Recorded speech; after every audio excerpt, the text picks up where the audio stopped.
This video will help you sleep and relax. But before we begin, I would like to know which city you're from and what time you're watching this. Now, subscribe to the channel, relax, and let's begin. I still get goosebumps thinking about it. Even after all these years, I can't explain what happened at that old print shop where I worked for almost 10 years. I've never been one to believe in ghosts or spirits or any of that supernatural stuff. I'm a practical person who needs evidence before believing in anything. But what I experienced in that building, well, it's made me question everything I thought I knew about reality. The print shop was located in this charming little building right in the center of our town square. It had this vintage feel to it with creaky wooden floors and tall windows that let in streams of sunlight on clear days. The building had been around since the late 19th century, and over the decades it had served various purposes. Before becoming our print shop, it had been a doctor's office for many years, and after that, a small family-owned restaurant. I started working there back in 2007, and right away there was something off about the place. Nothing major at first, just little things that made the hair on the back of my neck stand up. I'd be working alone downstairs after everyone had gone home, and I'd hear footsteps overhead when nobody else was supposed to be in the building. Or I'd place something on my desk, turn away for a moment, and find it moved slightly when I looked back. Small things, easy to dismiss as imagination or forgetfulness, but the staircase, that's where things always felt the strongest. It was this beautiful old wooden staircase that curved up to the second floor where we had additional office space and storage. Walking past it always gave me this intense feeling of being watched, and sometimes, out of the corner of my eye, I'd catch what looked like shadows moving up those stairs. Not normal shadows cast by objects or people. These moved on their own, drifting upward and disappearing around the corner at the top. My co-workers noticed it too. Amanda, who handled customer service at the front desk, refused to go upstairs alone after 5 o'clock. Rick, our graphic designer, swore he heard someone whispering his name when he was working late one night, though he was completely alone in the building. We joke about our shop ghost during lunch breaks, but I think we all felt uneasy about it, even if we wouldn't admit it. Despite all this, I remained skeptical. I figured there had to be logical explanations for everything. Old buildings make weird noises. The heating system could cause papers to move. Shadows could be tricks of light. I clung to these rational explanations because the alternative was just too unsettling to consider. Then it happened. It was a Tuesday in April, around 4 years into my time at the shop. Nothing special about the day, just an ordinary Tuesday with the usual deadlines and customer orders. It was around 2 in the afternoon, and I needed to grab some design templates from the storage room upstairs. I remember the details so vividly. The sun was shining through the tall windows, casting these long beams of light across the wooden floor. It was quiet except for the gentle hum of the copy machines and the distant sound of phones ringing at the front desk. I climbed the stairs, my hand sliding along the smooth wooden banister, and made my way to the storage room at the far end of the hall. After finding what I needed, I started walking back toward the stairs. The hallway upstairs ran parallel to the staircase, with a railing that allowed you to look down to the first floor. As I approached this railing, something made me glance down toward the staircase, and that's when I saw it. Him, whatever it was. Floating about halfway up the staircase was a head, just a head and neck, with nothing below it, no body, just suspended there in midair. It was an elderly man with a completely bald, round head, large ears that stuck out slightly, and deep-set eyes that looked directly into mine. His expression was one of utter confusion, like he couldn't figure out why I was there, or maybe why he was there. His skin had this grayish pallor to it, not quite transparent, but not fully solid either, like looking at someone through frosted glass. The worst part was his eyes. They locked with mine, and in that instant, I felt this overwhelming sense of recognition. Not that I knew him, but like he somehow knew me or was trying to communicate something urgent. His mouth opened slightly, but no sound came out. I froze completely. My heart hammered so hard I could feel it in my throat. I couldn't move, couldn't scream, couldn't even blink. It felt like we stared at each other for an eternity, but it was probably only a few seconds. Then I blinked just once, and he was gone, vanished completely, as if he'd never been there at all. The templates I'd been holding scattered across the floor as my hands began to shake uncontrollably. My legs nearly gave out, and I had to grip the railing to steady myself. I remember taking several deep breaths, trying to convince myself that I'd imagined it or that it was some weird trick of the light, but I knew what I'd seen. It was too detailed, too specific to be imagination. That face, that confused, lost expression, was burned into my memory. I somehow managed to collect myself enough to pick up the fallen papers and make my way downstairs. I must have looked terrible because Amanda immediately asked if I was okay. I mumbled something about feeling a bit dizzy and spent the rest of the afternoon trying to focus on work while my mind replayed that moment over and over. That night I barely slept. Every time I closed my eyes, I saw that floating head staring back at me. I considered not going back to work the next day, but what would I tell my boss? Sorry, I can't come in because I saw a ghost. I'd sound completely insane, so I went back, and strangely enough things seemed normal. The feeling of being watched near the staircase remained, but I didn't see the apparition again, not the next day, not the next week, not even in the following months and years. Part of me wondered if I'd had some kind of stress-induced hallucination. The human mind can play tricks when you're overworked or tired, right? Life went on. I continued working at the print shop for another 6 years after that incident. Occasionally, we'd still experience the odd, unexplained noise or moved object, but nothing as dramatic as what I'd seen that Tuesday afternoon. Eventually, I started to doubt my own memory of the event. Maybe it hadn't been as clear or as real as I remembered. Then, about 3 years ago, our print shop went out of business. The digital age finally caught up with us, and orders had been steadily declining for years. The building stood empty for several months before new owners bought it and transformed it into a quilting supply store and workshop space. I didn't visit the new store right away. Honestly, part of me was reluctant to go back into that building at all. But about 6 months after they opened, I needed some specific fabric for a project, and they were the only local place that carried it. Walking through those doors again was strange. The layout had changed dramatically. Walls had been removed to create a more open space. Displays of colorful fabrics filled the areas where printing equipment had once stood. But the staircase, that beautiful, eerie staircase, remained unchanged, still curving gracefully up to the second floor. As I was browsing, the owner, a friendly woman named Patricia, recognized me as a former employee of the print shop and struck up a conversation. She and her husband had become fascinated by the building's history and had done extensive research on it. "You know," she said, her eyes lighting up with excitement, "we discovered the most interesting thing about this place. The county records had it wrong for years due to some filing error at the courthouse. This wasn't just any doctor's office before becoming a restaurant and then your print shop. It was built specifically as a doctor's residence and practice by a physician named James Lancaster back in 1892. I felt a strange chill at this new information, but tried to keep my expression neutral as she continued. And, get this, after James retired, his son Gus Lancaster took over the practice and continued working here until the early 1960s. He was apparently quite beloved in the community. There are people in town who still remember coming here as children to be treated by Dr. Gus."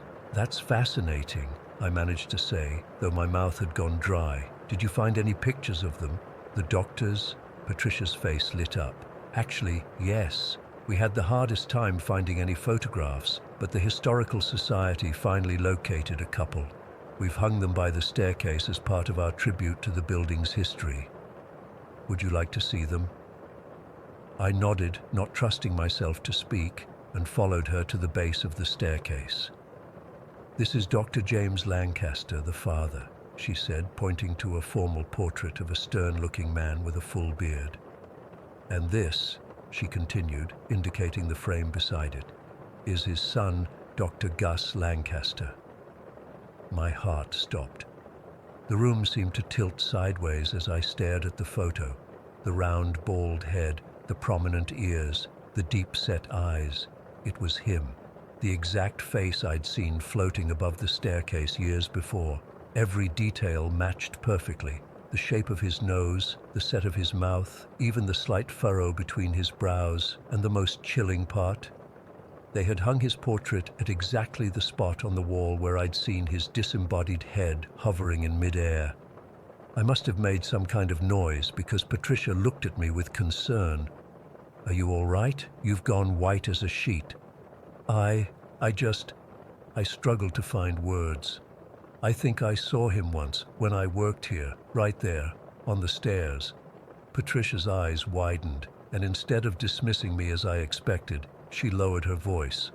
"You're not the first person to say that. One of our regular customers, an older woman who was a patient of Dr. Gus as a child, said she felt someone watching her near the stairs, and my husband swears he's heard a man's voice upstairs when he's been alone in the building." She looked back at the portrait, then at me.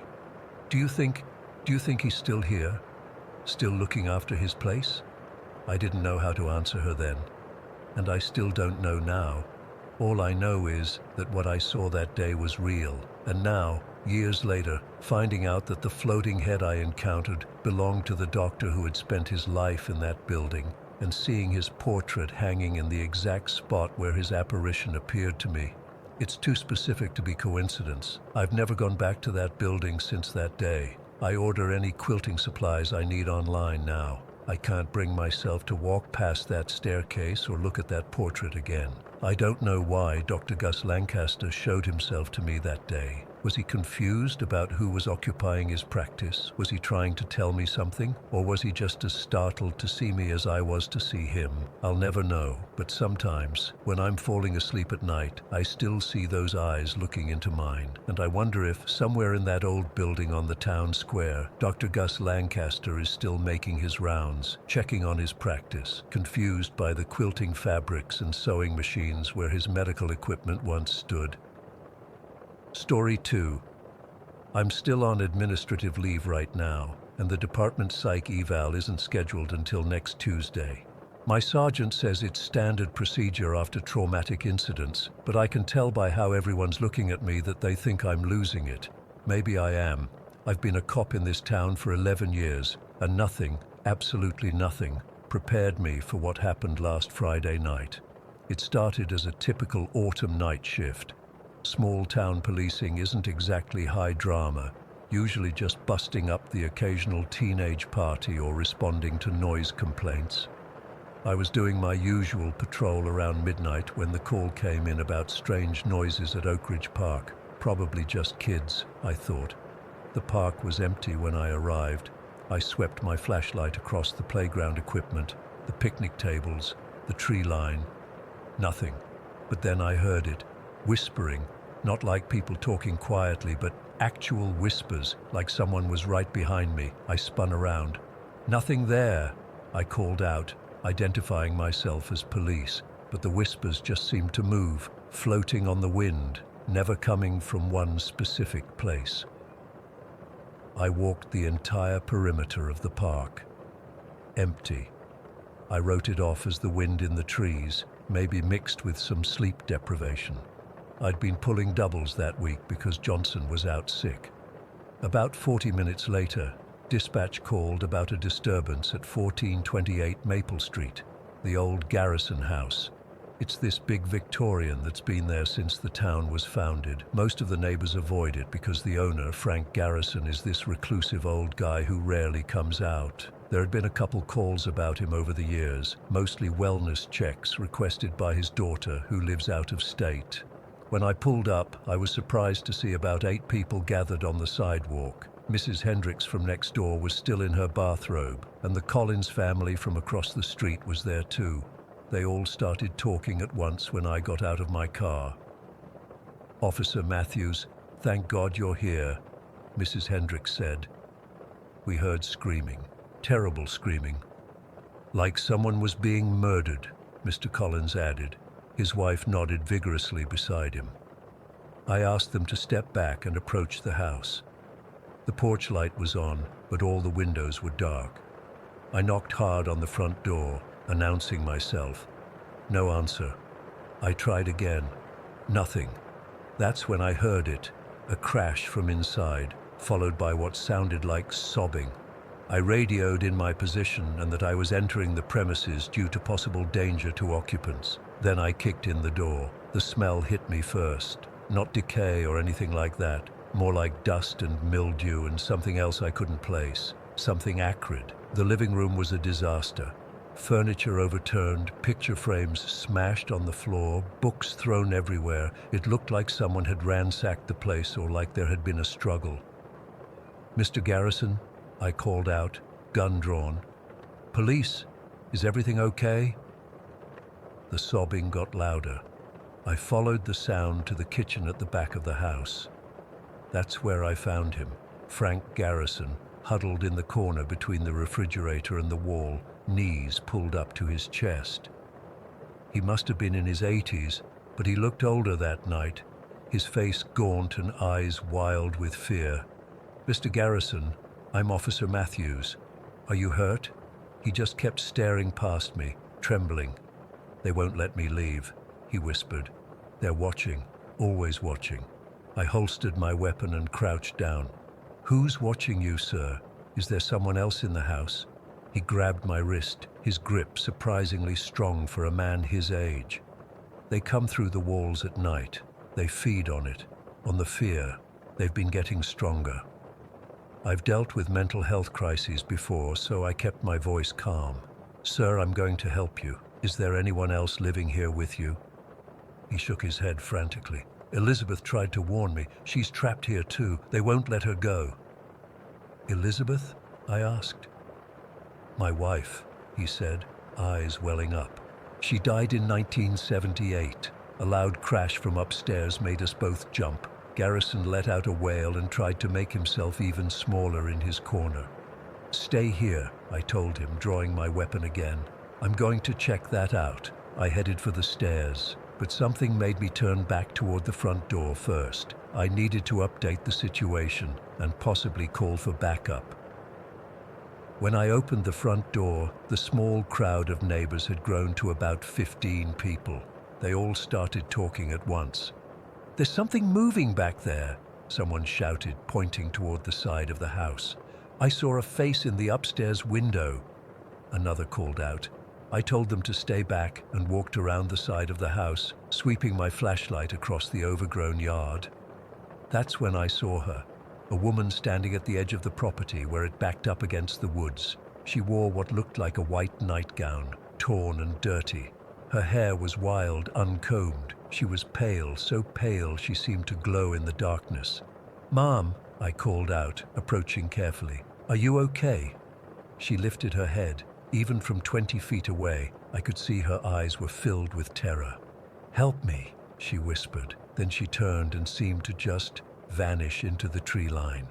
I ran to where she had been standing, shining my light between the trees. Nothing, no movement, no sound of someone running away. Nothing. When I got back to the house, I intended to check on Garrison before investigating upstairs, but he wasn't in the kitchen anymore. I called out for him, checking the nearby rooms. That's when every light in the house went out at once. In the sudden darkness, I heard screaming, not from outside, but from somewhere deep within the house. It didn't sound like Garrison. It was higher pitched, more desperate. I fumbled for the flashlight on my belt and switched it on. The beam caught something moving along the wall, a shadow, but not cast by anything I could see. It seemed to swirl and stretch, defying the laws of physics. I blinked hard, thinking my eyes were playing tricks on me. I made my way back to the front door, intending to get back up before proceeding further. The crowd outside had grown even larger, and they were agitated. "There are people in the trees," someone shouted. "Look, by the edge of the yard." I turned my flashlight toward where they were pointing. For a split second, I thought I saw dark shapes moving between the trunks. Not like people walking, but like darkness itself flowing from one spot to another. Garrison suddenly burst out the front door behind me, nearly knocking me over. His face was twisted in terror. "They're coming. They're coming out of the walls." I tried to calm him down, but he kept screaming about shadows that fed on fear, about how they had been taking pieces of him for years. The neighbors were getting panicked now too, some backing away, others pointing phones at the house. I decided to make one more sweep of the house before evacuating everyone from the area. Something wasn't adding up, and I needed to figure out what was really going on. Back inside, my flashlight beam caught more of those strange shadows, moving against the walls in ways that shadows shouldn't move. They seemed to pulse and grow darker wherever the light hit them, which doesn't make any sense because shadows should disappear in light. In the kitchen, I found a broken window. Glass shards littered the floor beneath it. Looking out, I could see dark shapes gathering at the edges of the light from my flashlight, and the whispering, just like in the park, but louder now, more insistent. I couldn't make out words exactly, but it sounded like a language, just not one I've ever heard. Something moved in my peripheral vision. I swung around to see the woman in white again, standing at the edge of the trees. This time I got a better look at her face. Her eyes were sunken, her skin almost translucent. She raised a hand as if beckoning to me, but before I could move, darkness seemed to swallow her from behind, not like a shadow falling over her, but like the darkness itself had a form, had intention. I backed away from the window. Outside, people were screaming now, running to their cars. Something had spooked them, something I couldn't see from inside. My radio crackled with static.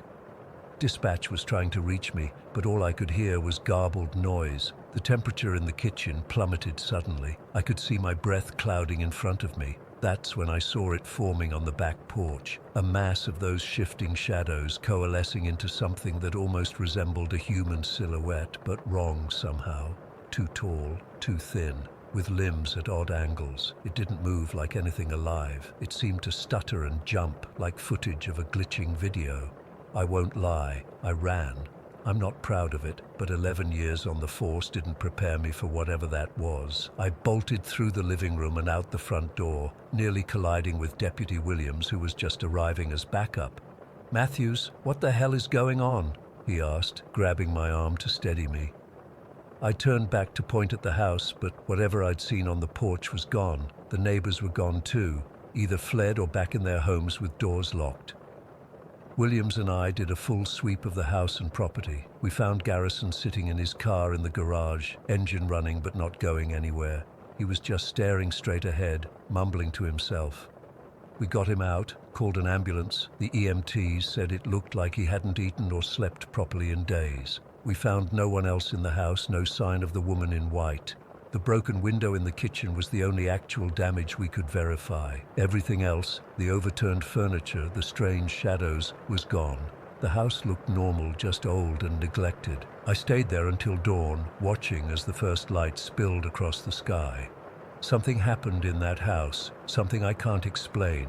The department's official report says, elderly resident experiencing psychotic episode, possible mass hysteria among witnesses. They're trying to say it was all in our heads, Garrison's delusions somehow spreading to the neighbors, to me. But I know what I saw. I've been back to drive past that house every night since then. I sit in my car across the street, watching. Sometimes I see shapes moving behind the windows, even though the house is supposed to be empty now. Garrison's in a care facility, and his daughter's planning to sell the place. The whispers haven't stopped either. I hear them when I'm alone, when it's quiet. I've started sleeping with the TV on just to drown them out. I used to think I knew this town, knew my job, protect and serve. But now I realize there are things lurking in the darkness that we can't protect anyone from. Things beyond our understanding, and I don't know what to do with that. Story 3. I've been hesitant to share this experience online, but I need to tell someone who might believe me. I've been driving taxis for almost 7 years now, but what happened that night 2 months ago still makes my skin crawl every time I think about it. For context, I'm Marcus Reed, 34 years old, divorced, no kids. I've been working the night shift for about 2 years to make ends meet. The pay's better at night and there's less traffic, which suits me fine. I'm not much of a talker anyway.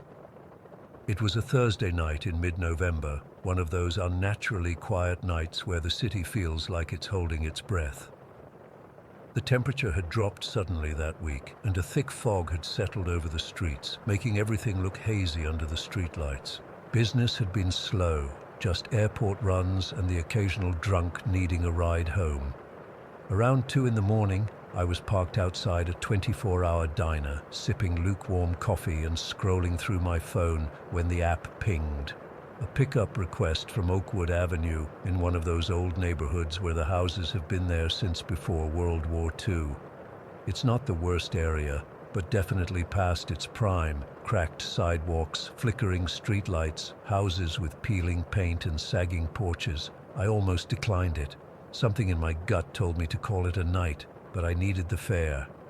Money's been tight since the divorce, and my ex doesn't care about my empty bank account when the alimony's due. The GPS led me down increasingly narrow streets until I reached the address, a Victorian-style house set back from the road, partially hidden behind overgrown bushes. The paint was peeling off in large chunks, and several windows were boarded up. No lights were on inside or outside the house. I double-checked the address. This was definitely it. I sent the standard "I've arrived" notification and waited. 5 minutes passed. Nothing. I was about to cancel the ride when I noticed movement near the front porch. A figure emerged from the shadows, moving with slow, deliberate steps toward my car.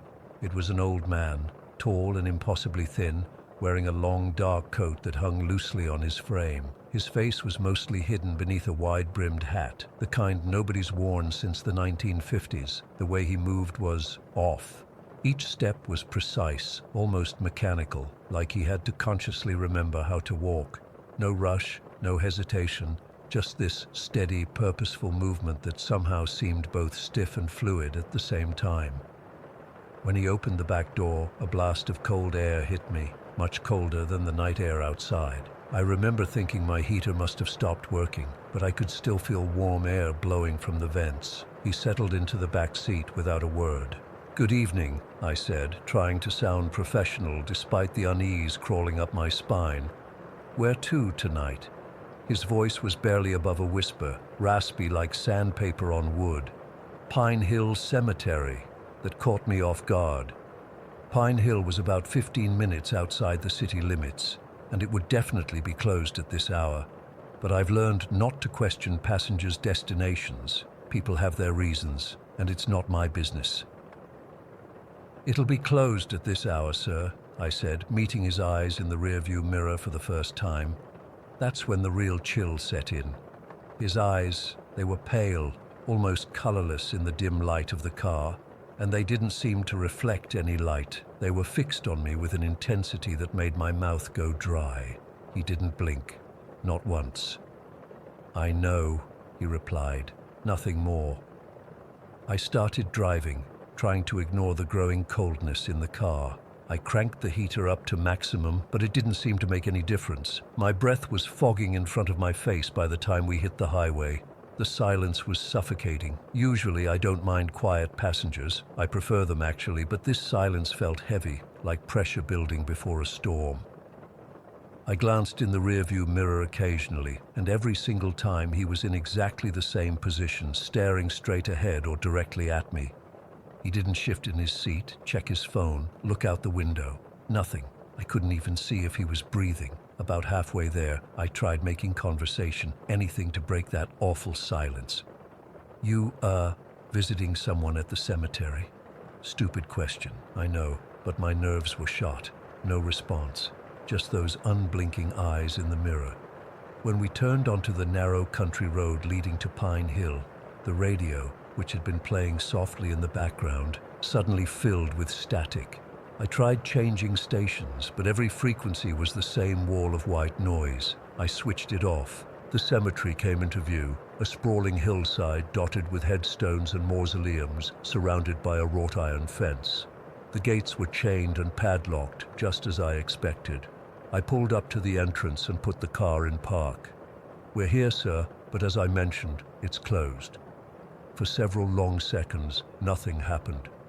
Then I felt it, a sudden drop in temperature that made the earlier coldness seem mild by comparison.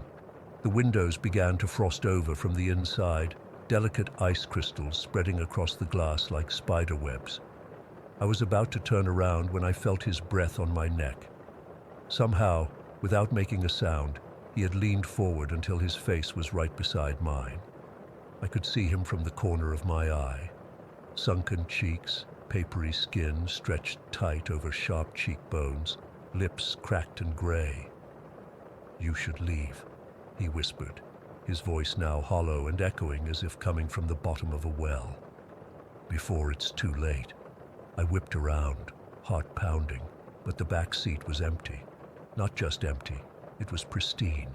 No indentation in the seat cushion, no lingering coldness, nothing to indicate anyone had been there at all. The back door was still closed and locked. I sat there frozen, staring at the empty seat, trying to process what had just happened. Had I imagined the whole thing? Was I so tired I'd hallucinated a passenger? With shaking hands, I checked my app. There was no record of the pickup or the ride. No payment pending, no trip history, nothing. I got out of the car, my legs barely supporting me, and walked around to inspect the back seat. The door was securely closed, the handle ice cold to the touch. When I opened it, the interior light showed nothing unusual, just the clean upholstery of an empty taxi. That's when I noticed the cemetery gates. They were still chained and locked, but beyond them, deep among the graves, I saw a single point of light, like a lantern moving slowly between the headstones. As I watched, it stopped, hovering in place for several seconds before blinking out. I've never driven back to the city so fast in my life. The next morning, I convinced myself I'd fallen asleep at the wheel and dreamed the whole thing. Dangerous, sure, but better than the alternative. I didn't tell anyone. Who would believe me? But the experience kept gnawing at me. A week later, I found myself at the public library, searching through old newspapers on microfilm. It took hours, but eventually I found something that made my blood run cold. An article from 1973, almost 50 years ago. A caretaker at Pine Hill Cemetery had disappeared without a trace. Harold Winters, age 67, described as a reclusive figure, known for his tall stature, thin build, and preference for old-fashioned attire, including his trademark wide-brimmed hat. The article mentioned he lived in a Victorian house on Oakwood Avenue, the exact address where I'd picked up my passenger. The house had been abandoned since his disappearance. Local legend said Winters had been devoted to his job, maybe too devoted. Some claimed to have seen him walking the roads near the cemetery at night, as if still making his rounds decades after vanishing. I quit the night shift the next day. My boss wasn't happy, but nothing could make me drive those empty streets after dark again. I still drive days, though I've been thinking about finding a completely different line of work. Sometimes, while driving through the old neighborhoods in daylight, I catch glimpses of a tall figure in a dark coat and wide-brimmed hat walking alongside the road, but when I turn to look, there's never anyone there, just empty sidewalk and the vague feeling of being watched. I don't know what happened that night. I don't know if I gave a ride to a ghost, a hallucination, or something else entirely. What I do know is that I check my backseat constantly now, and I never, ever take fares going to cemeteries. And if you're driving late at night and get a pickup request from Oakwood Avenue, do yourself a favor. Decline it, because I think Harold Winters is still waiting for his ride, and I don't think the cemetery is his final destination. Story 4. I've been hesitant to share this for a long time, but I need to get it off my chest. I'm a medical examiner in Pineville, and while I deal with death daily, I've always approached it from a scientific perspective. What happened in my home that night changed everything I thought I knew about life and death. It was a Tuesday in late October, just 3 months ago. I remember the date clearly because we'd just received 3 bodies from a car accident on Highway 16, and the paperwork was brutal. I stayed at the morgue until almost 11 at night, which wasn't unusual for me. My colleague Dr. Moore kept telling me to go home, that my family needed me more than the dead did, but I'm thorough with my work. You have to be in this profession. By the time I pulled into our driveway, it was nearly midnight. Our house isn't anything special, a modest 3-bedroom in a quiet neighborhood where most people are in bed by 10. The porch light was on, and I could see the glow of the TV through the living room curtains. Michael, my husband, was probably waiting up for me. I was exhausted, the kind of bone-deep tired where even your eyelids feel heavy. All I wanted was to check on Tim, my 5-year-old son, and collapse into bed. Tim has a mild form of sleep apnea that requires monitoring, especially when he has a cold, which he did that week. When I walked in, Michael was dozing on the couch with some late-night show playing. He stirred when I closed the door. "Hey," he mumbled, rubbing his eyes. "How was work?" "The usual. Dead people don't complain much," I said, forcing a smile. "Dark humor is how we cope in my profession." "How's Tim?" "He's good. Fever's down." I put him to bed around 8. I kicked off my shoes and headed upstairs to check on Tim. That's when I noticed something off. His bedroom door was open. Not wide open, but definitely ajar by about 6 inches. We always kept his door closed at night because of the monitor setup, and there was a child guard on the knob that Tim couldn't operate on his own. He'd tried many times, but his little hands couldn't grip and twist simultaneously. A chill ran through me, but I rationalized it immediately. Michael must have checked on him and left it open. Still, something felt wrong. I pushed the door open wider and peeked inside. Tim was fast asleep in his car-shaped bed, his favorite stuffed dinosaur clutched against his chest. The nightlight cast a soft blue glow across the room. Everything seemed normal.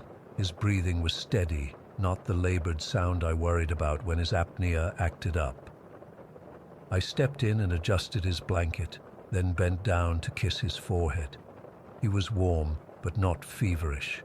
Relief washed over me.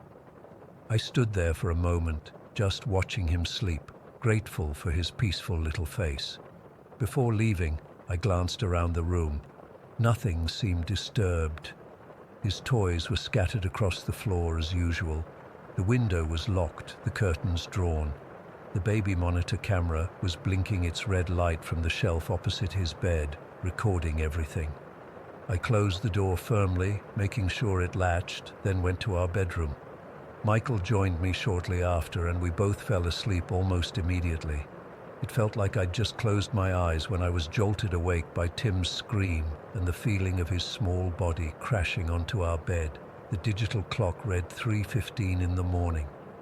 "Tim, what's wrong?" I reached for him in the darkness, feeling his whole body trembling. "The big man," Tim sobbed, burrowing between Michael and me. "The big man with a hat told me to go away." Michael turned on the bedside lamp. Tim's face was streaked with tears, his eyes wide with terror. "What big man, buddy?" Michael asked, his voice calm despite the confusion I could see on his face. "He was standing by my door," Tim hiccuped through sobs. "He had glowing eyes and a big hat. He said this is his house and I need to go away." I felt my stomach drop. Kids have nightmares all the time, but Tim rarely did, and he'd never been this scared before. "It was just a bad dream," I said, stroking his hair. "There's no man in our house." But Tim shook his head violently. He opened my door. I saw him. He's tall like the ceiling. Michael and I exchanged looks. Tim's door had been open earlier when it shouldn't have been. "Let me check," Michael said, getting out of bed. He returned a few minutes later. "House is clear. All doors and windows locked. Tim's door is open, though." A crawling sensation moved up my spine.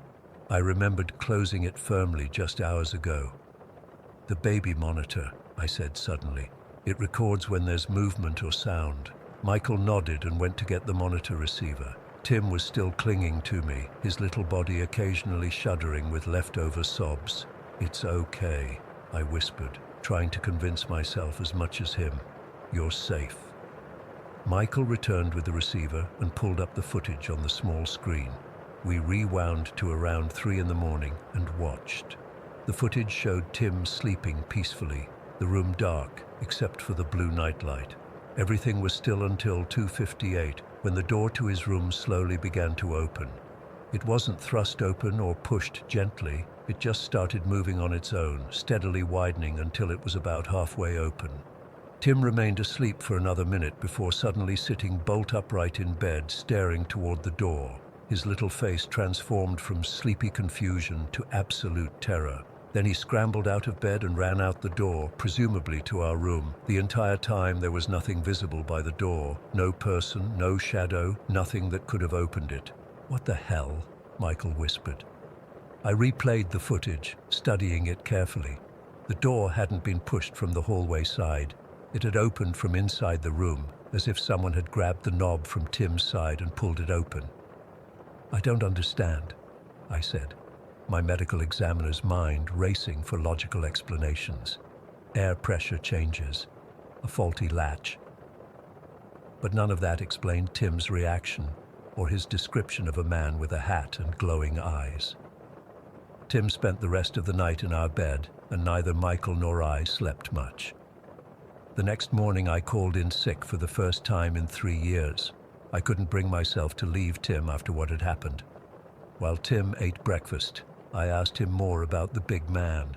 He was wearing black clothes, Tim said between spoonfuls of cereal, and a big black hat like the farmers wear. He meant a wide-brimmed hat, like something from another century. "Did he say anything else besides telling you to go away?" I asked, trying to keep my voice casual. Tim nodded. "He said dead people belong with him, not with me." My blood ran cold. Tim didn't know what I did for work, not really. Michael and I had always told him I was a doctor who helped figure out why people got sick, which wasn't entirely untrue. We never discussed death or dead bodies around him. That day, strange things kept happening.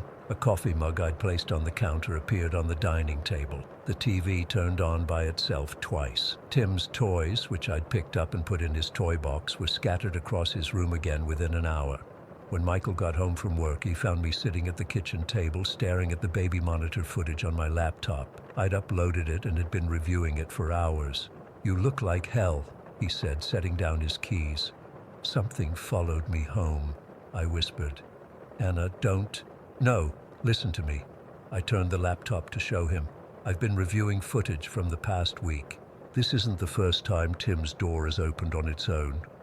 It happened 3 nights ago too, but not as wide. And look at this." I played a clip from 2 nights before, showing a shadow moving across Tim's wall. A tall, distinctly human-shaped shadow with what appeared to be a wide-brimmed hat, despite nothing in the room that could cast such a shadow. "Jesus," Michael muttered. "What is that?" "I think it's attached to me, not the house," I said, the words sticking in my throat. "I think it followed me from work." Michael looked skeptical but concerned. "Anna, you're a scientist. You don't believe in this stuff." "I know what I saw," I insisted. "And I know what Tim saw." "Something is in our house, Michael. Something I brought home. That night we put Tim to bed in our room. I sat up watching him sleep, jumping at every creak and groan of the house. Around 1 in the morning I dozed off in the chair by the window. I woke to Tim talking softly. The clock read 3:17 a.m. "Who are you talking to, sweetie?" I asked, my voice thick with sleep. Tim was sitting up in our bed, looking toward the corner of the room. "The little girl. She says she's lost, and the bad man won't let her go home." I looked where he was pointing. The corner was empty, but the air felt dense, like the heaviness before a thunderstorm. "What little girl?" I asked, fighting to keep my voice steady. "She's crying," Tim said, his face sad. "She says the man with the hat took her. Since that night, things have only gotten stranger. Doors open by themselves regularly now. Objects move when no one's looking. Tim talks about the little girl often, though he's the only one who sees her. He says she's his friend and she's scared of the man with the hat, too.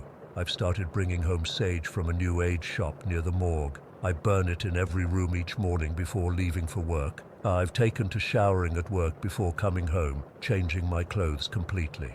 I'm trying to break whatever connection brought this entity into our house." Last night, I woke up at exactly 3:15 to find Tim standing at the foot of our bed, staring at me with an odd expression. "Tim, what's wrong?" I asked. "The little girl says you can help her," he said in a flat voice that didn't sound like his own. "She died in your room at work. The bad man won't let her leave." I knew immediately what he meant by my room at work, the morgue, and I remembered, with a sick feeling, the body of a 7-year-old girl that had come in the week before Tim first saw his friend. She died in a house fire that investigators suspected was arson. I'm writing this now because I don't know what to do. I'm a woman of science, a medical examiner who's built a career on facts and evidence, but I can't explain what's happening in my home. I can't explain the footage on the baby monitor or the doors that open on their own. I can't explain why my 5-year-old knows details about a dead girl he should have no way of knowing. Whatever followed me home that night isn't leaving, and I'm terrified it wants more than just to frighten us. Story 5.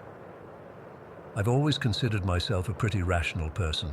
I'm the one who usually has an explanation for everything. Ghosts, spirits, all that supernatural stuff, not my thing. But what happened to me in that house in Kyoto? I still can't explain it, and it's been over 2 months now. I moved to Kyoto for work last December. Finding affordable housing in Japan isn't easy, especially in historic districts, but I somehow lucked out with this old Meiji-era house. The real estate agent seemed almost too eager to rent it to me, mentioning several times how unique it was. I should have caught on then, but the rent was surprisingly reasonable and I was just thrilled to find a place with actual character. The house was beautiful in that worn, aged way. Wooden beams that had darkened over decades, tatami floors with that distinct smell, sliding Fusuma doors with faded decorative paintings.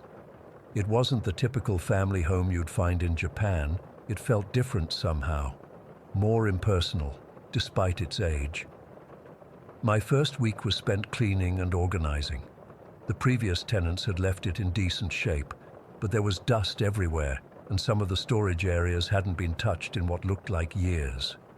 While clearing out a tansu cabinet in the hallway, I found these old leather-bound books tucked away in the back. They turned out to be guest registers dating back to the early 20th century. Names, dates, brief comments, all written in different handwriting styles. That's when I realized this place had always been a rental property, even back in the Meiji period.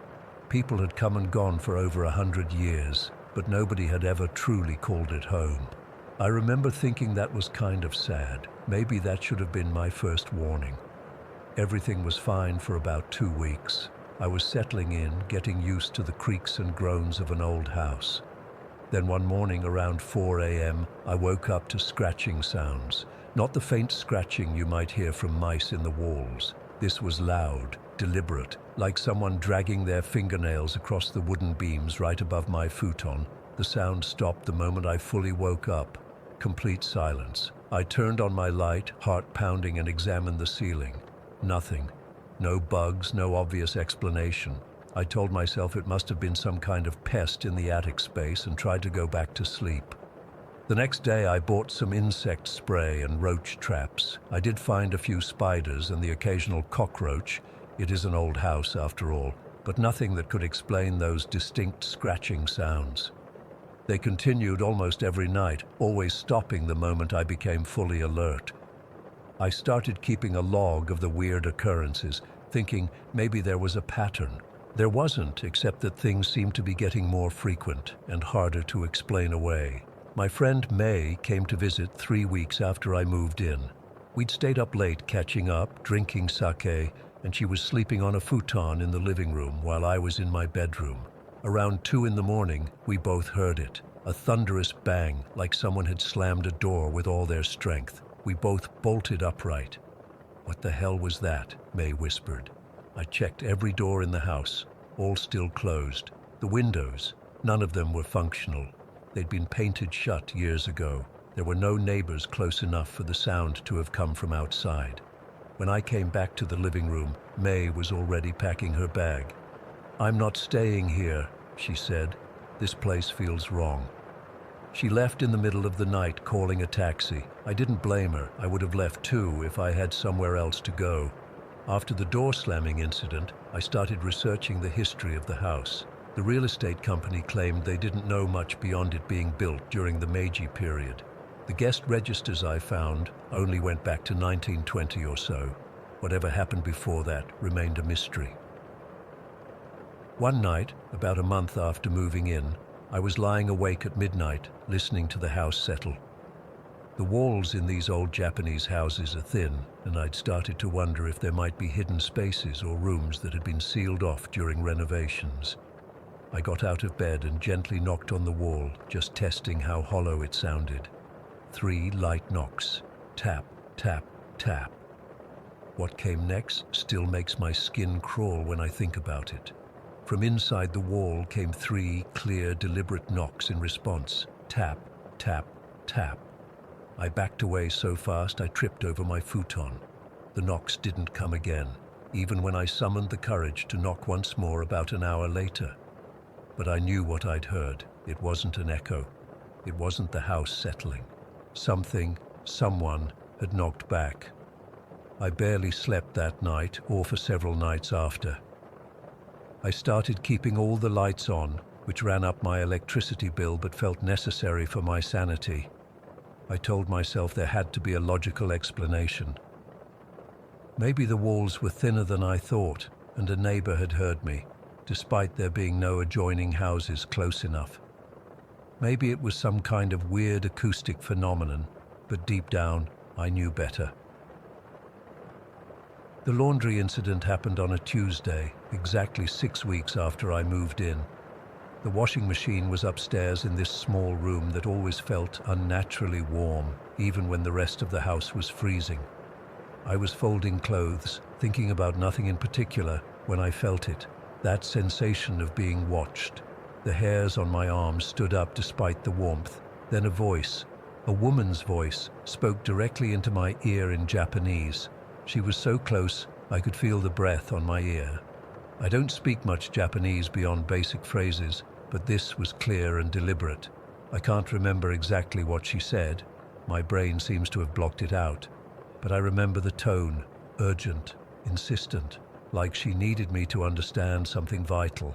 I dropped everything and ran downstairs so fast I nearly fell. I didn't go back up for the rest of the day. My clothes stayed in a pile until the next morning, when I forced myself to retrieve them in broad daylight. After that, I started looking for a new place. But rental contracts in Japan are notoriously difficult to break, and I couldn't afford to pay for 2 places at once. I was stuck, at least for a few more months. I tried to adapt. I stopped doing laundry alone. I never knocked on walls again. I stuffed earplugs in at night to block out the scratching. I told myself it would be fine if I just acknowledged whatever was happening and respectfully coexisted with it. That's what people in ghost stories always get wrong, right? They antagonize the spirits. I wouldn't make that mistake. Then came the morning that broke me completely. It was just before sunrise. That gray, hazy time when you're not sure if you're dreaming or awake. I was pulled from sleep by banging on my bedroom door. Not knocking, but full-on pounding, like someone was trying to break it down. I froze, paralyzed with fear, unable to call out or move. The banging stopped after what felt like forever, but was probably only 30 seconds. Relief washed over me, thinking it was over. Then I heard my laptop power up from across the room. I'd left it on my desk the night before, closed but not powered down. I heard typing, fast, urgent typing. The click of the mouse. More typing. Someone was using my computer, and I could hear every keystroke. I lay there, unable to move, listening to this go on for what must have been 5 minutes. Then silence. When I finally managed to get up, I rushed to my laptop. It was exactly where I'd left it. The browser history showed nothing unusual. No documents had been created or modified. There was absolutely no evidence that anyone had used it. I packed a bag that morning and checked into a hotel. I called in sick to work for 3 days. When I finally returned to the house, it was only to gather essential belongings before finding a temporary place to stay with a coworker. I still have the lease. Most of my stuff is still there. The real estate company refuses to let me break the contract without paying an enormous fee. Sometimes I think about going back to gather more of my things, but then I remember the typing, the knocking, the voice in my ear. I've tried researching the history of the property more thoroughly, but information is sparse. All I know is that the house has never been a home, just a place where people pass through. Maybe that's significant somehow. Maybe the spirits or entities or whatever they are don't know how to interact with someone trying to make it a permanent residence. Or maybe they want to make sure no one ever does. The scratching, the knocks, the voice, I still don't have explanations. I probably never will. All I know is what I experienced and that I'll never set foot in that house alone again. Story 6. I've been driving trucks for 15 years now, 15 years of highways, truck stops, and lonely nights on the road. I know every pothole from California to New York, every decent diner, every safe rest area. At least I thought I did. This happened 3 weeks ago, and I still can't sleep without the lights on. I'm writing this from a motel room in Tucson because I can't bring myself to get back in my rig. My dispatcher thinks I'm having some kind of breakdown, and maybe I am. But what happened that night on Route 66 wasn't in my head. I was hauling produce from Bakersfield to Chicago, pretty standard run. I'd done it maybe 100 times before. The day had gone smooth, clear skies, light traffic, my playlist keeping me company. As night fell, I was making good time, somewhere in Arizona. Around midnight, I started feeling the need to stretch my legs and take a leak, so I pulled into this rest area. It was one of those older stops, not one of the fancy new ones with the clean bathrooms and vending machines. Just a gravel lot with some picnic tables and a toilet block. The place was empty except for one other truck parked at the far end, no lights on in the cab. After using the restroom, I decided to walk around a bit to wake myself up. That's when I noticed something I'd never seen before at this stop. An old building set back from the parking area, partially hidden by some scrubby trees. It was weird because I could swear I'd stopped here before and never noticed any building. It looked like some kind of old service station or roadhouse, the kind you'd see in those black and white photos from when Route 66 was in its heyday. Most of the windows were boarded up, but there was a faint light coming from somewhere inside. I know what you're thinking. Why the hell would anyone walk toward an abandoned building in the middle of the night? I've asked myself the same thing 1,000 times since. All I can say is I felt drawn to it somehow, curious. Like when you spot something out of place and just need to check it out. I grabbed my mag light from the truck and headed over. The front door was hanging off its hinges. I shined my light inside and saw what looked like an old reception area. Dust everywhere. Old newspapers scattered on the floor, a counter with an ancient cash register. The light I'd seen from outside seemed to be coming from deeper inside the building. "Hello?" I called out, thinking maybe it was another driver or some homeless person. No answer, just my voice echoing back at me. I should have turned around right then. Instead, I stepped inside, my boots crunching on broken glass. The air felt wrong. Cold and heavy, with a smell like old wet clothes and something else I couldn't place. The beam of my flashlight cut through darkness thick as motor oil. I followed what seemed to be a hallway leading to the back of the building. Old room numbers were still visible on some doors. Must have been a motel at some point. Most of the doors were closed, but one at the end of the hall was open a crack, and that faint light was coming from inside. As I got closer, I heard something, a sound like someone trying to catch their breath after crying. I hesitated, then pushed the door open with my foot. There was a woman sitting on the floor in the corner of the room. She was maybe in her 40s with long tangled hair. Her clothes were filthy and torn, a once white blouse and dark pants. She looked up when my flashlight hit her, and I nearly dropped it. Her face was streaked with dirt, but her eyes, man, her eyes looked like they'd seen things no person should ever see. "You okay, ma'am?" I asked, keeping my distance. I've encountered plenty of strange people at rest stops over the years, and you learn to be cautious. She stared at me for what felt like forever before speaking. "Are you real?" Her voice was raspy, like she hadn't used it in a long time. "Yes, ma'am, I'm real. My name's Dan. I'm a truck driver. Are you hurt?" Do you need help? I kept my flashlight pointed slightly away from her face, but I could still see how pale she was. I'm lost, she said. I can't find my way out. I've been trying for so long. She tried to stand up, her movements jerky and stiff, like her joints hurt. Let me help you, I said, taking a step closer. What's your name? Ellen, she said. I was driving. It was getting dark, then everything went dark. I pulled over and found this place, but I can't remember how long I've been here.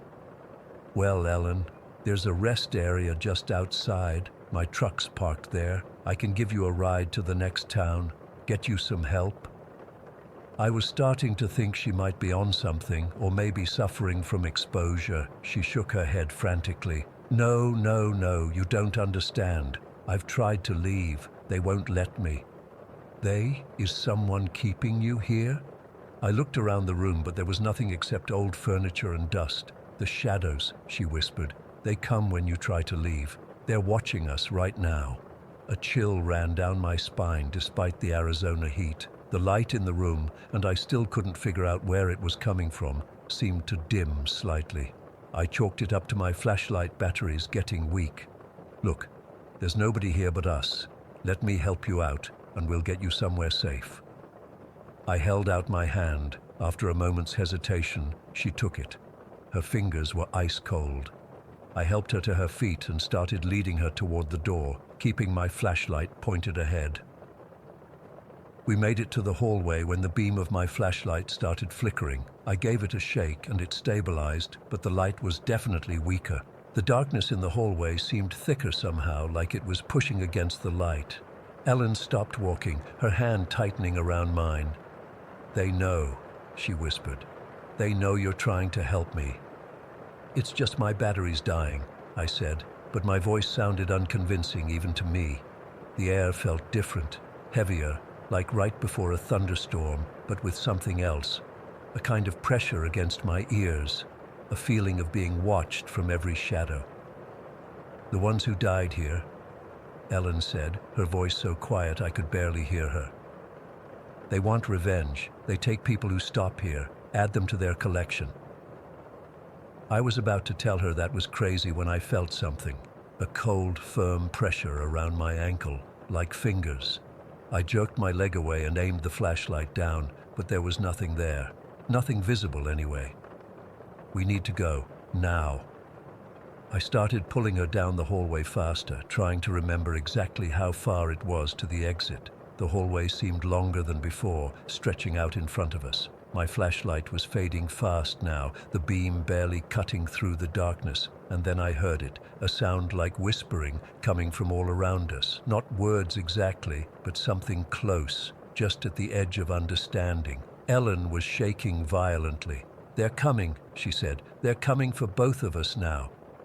I felt it again, that grip on my ankle, stronger this time, actually pulling me back toward the darkness behind us. I yanked my leg free and started running, still holding Ellen's hand. The exit should have been right there, but somehow we ended up in what looked like an old dining room, tables overturned, chairs scattered around. No windows, no doors except the one we'd just come through. This isn't right, I said, spinning around. The exit was straight ahead. They change things, Ellen said. Her voice had changed, flattened out. They changed the building. They don't want us to leave. The whispering was louder now, and my flashlight was barely working. In its fading light, I saw something that froze my blood. The shadows on the walls were moving, not shifting like normal shadows do when light moves, moving independently, flowing across the walls like black water, and they were taking shape, human shapes, dozens of them, reaching out from the walls. Ellen screamed, and her hand was suddenly ripped from mine as if she'd been yanked backward by incredible force. I spun around just in time to see her being dragged into the darkness of the hallway, her eyes wide with terror. "Help me!" she screamed, her fingers clawing at the floor. I lunged for her, but something hit me hard across the chest, knocking me back. It felt like being body-checked by an invisible linebacker. I couldn't see what had hit me. There was nothing there. My flashlight died completely, plunging me into darkness. I could hear Ellen's screams fading down the hallway and the whispering growing louder surrounding me. I'm not proud of what I did next. I ran. I ran in the direction I thought the exit was, hands outstretched in front of me in the pitch black. I slammed into walls, tripped over debris, felt those cold hands grabbing at my clothes, my hair, my skin, but somehow I found the door. I burst outside, gasping for air, and ran full tilt for my truck. I didn't look back until I was inside the cab with the doors locked and the engine running. When I did, I almost wished I hadn't. The building looked different now, more intact, almost new-looking, and there were lights in every window, silhouettes moving back and forth behind faded curtains. I peeled out of that rest area so fast I nearly jackknifed my trailer. I drove for an hour straight, my heart pounding, before I finally pulled into a truck stop where there were other people, bright lights and the comforting smell of diesel and coffee. I sat in that diner until dawn, drinking cup after cup of coffee, trying to make sense of what had happened. Trying to convince myself I'd imagined it all, or that the woman was just some junkie having a bad trip who'd run off while I was disoriented. But I knew better. Those hands in the darkness had been real. That feeling of evil had been real, and I'd left her there. Around 6 in the morning, another trucker sat down across from me, old-timer named Mike, who I'd met a few times before on the Chicago route. He took one look at me and asked if I was okay. I didn't tell him everything, just said I'd stopped at a rest area with an abandoned building and had a weird experience. Asked if he knew anything about the place. The color drained from his face. "You went inside that old motel?" he asked, his voice dropping to a whisper. "Jesus Christ, Dan, don't you know about that place?" He told me the stories then, about how that stretch of Route 66 had more than its fair share of accidents over the years, about the old motel that had burned down in the 70s with people trapped inside, about the drivers who'd gone missing after stopping there. "They say the place traps people," Mike told me, leaning in close. "The spirits, or whatever they are, they get one person inside, then use them to lure others, but they never let anyone leave, and they don't forget if you abandon someone to them. It's been 3 weeks since that night. I haven't been able to finish a run since then. Every time I get in my truck, I start hearing things, whispers in the wind coming through the vents, the feeling of cold fingers on the back of my neck. Last night was the final straw. I was driving a short haul just a few 100 miles. It was foggy, and I was white-knuckling it down a 2-lane highway when my headlights suddenly went out all at once, complete darkness. I managed to pull over without going into a ditch, sat there sweating, fumbling for the hazard lights, which also wouldn't work. That's when I heard her voice, clear as day, right outside my driver's side window. "You left me behind," Ellen said. "Now you belong to me."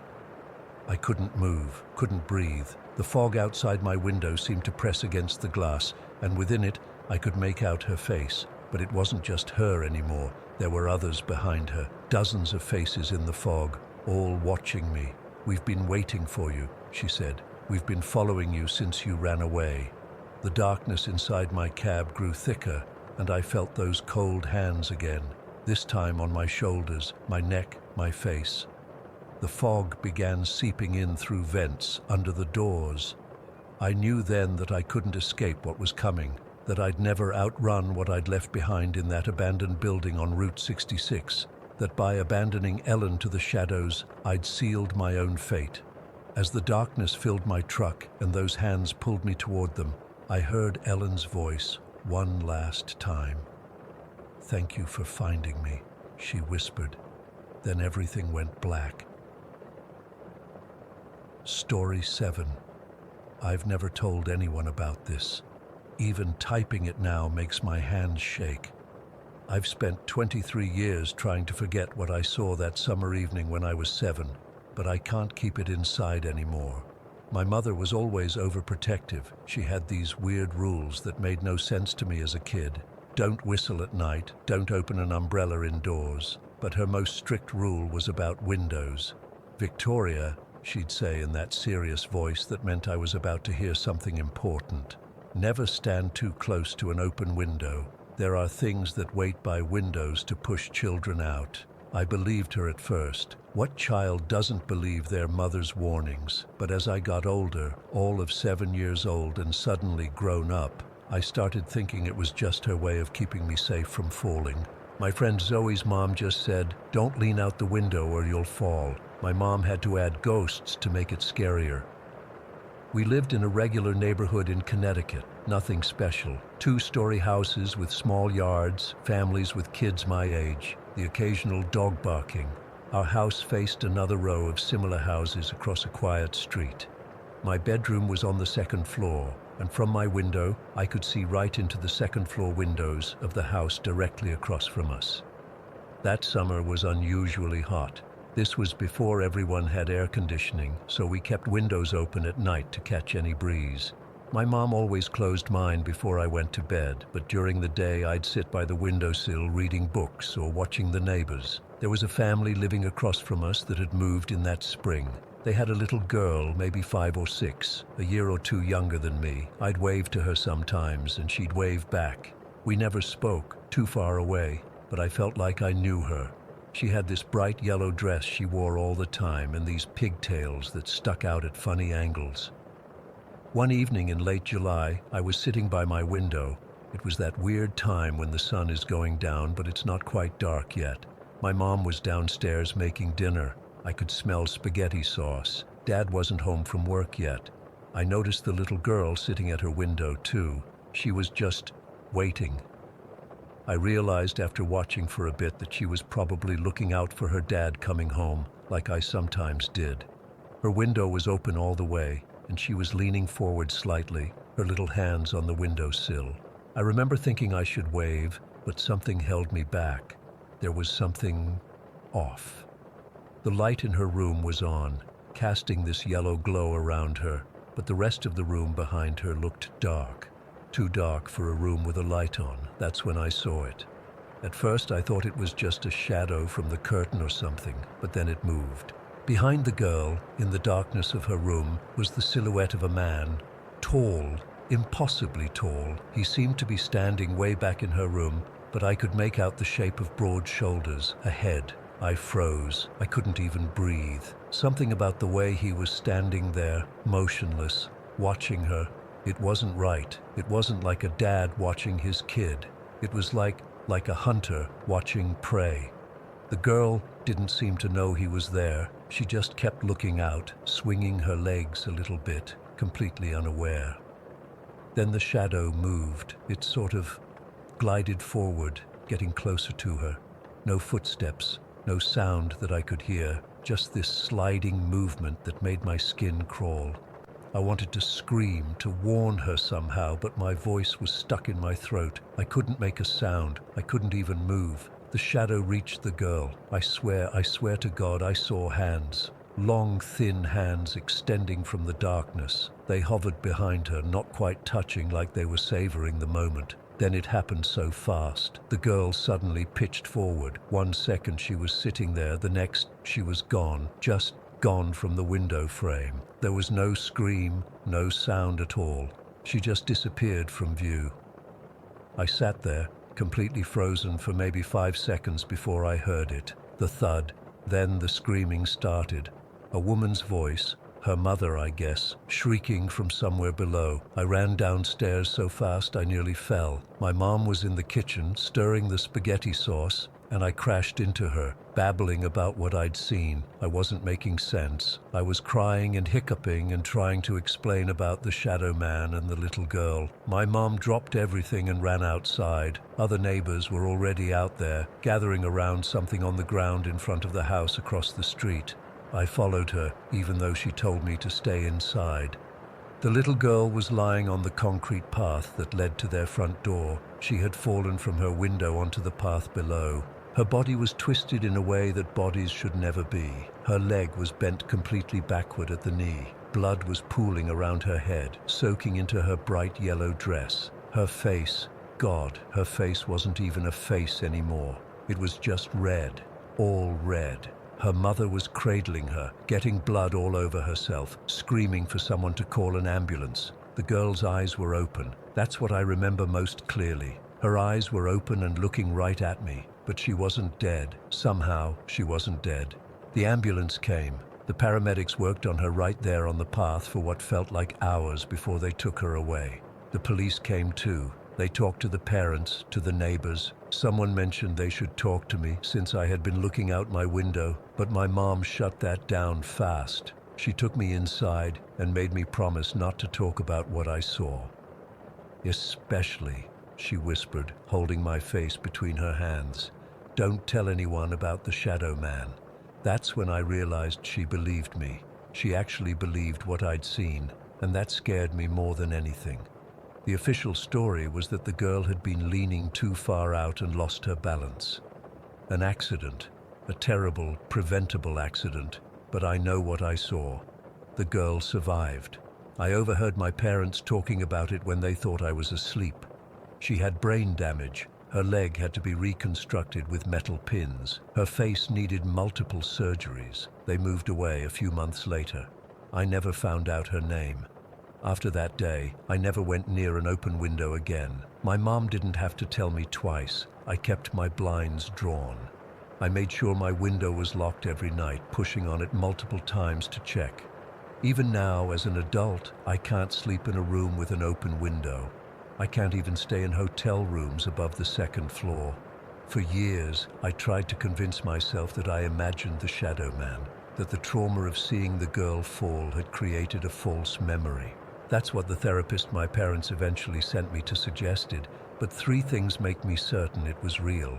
First, I saw him before she fell, not after, before.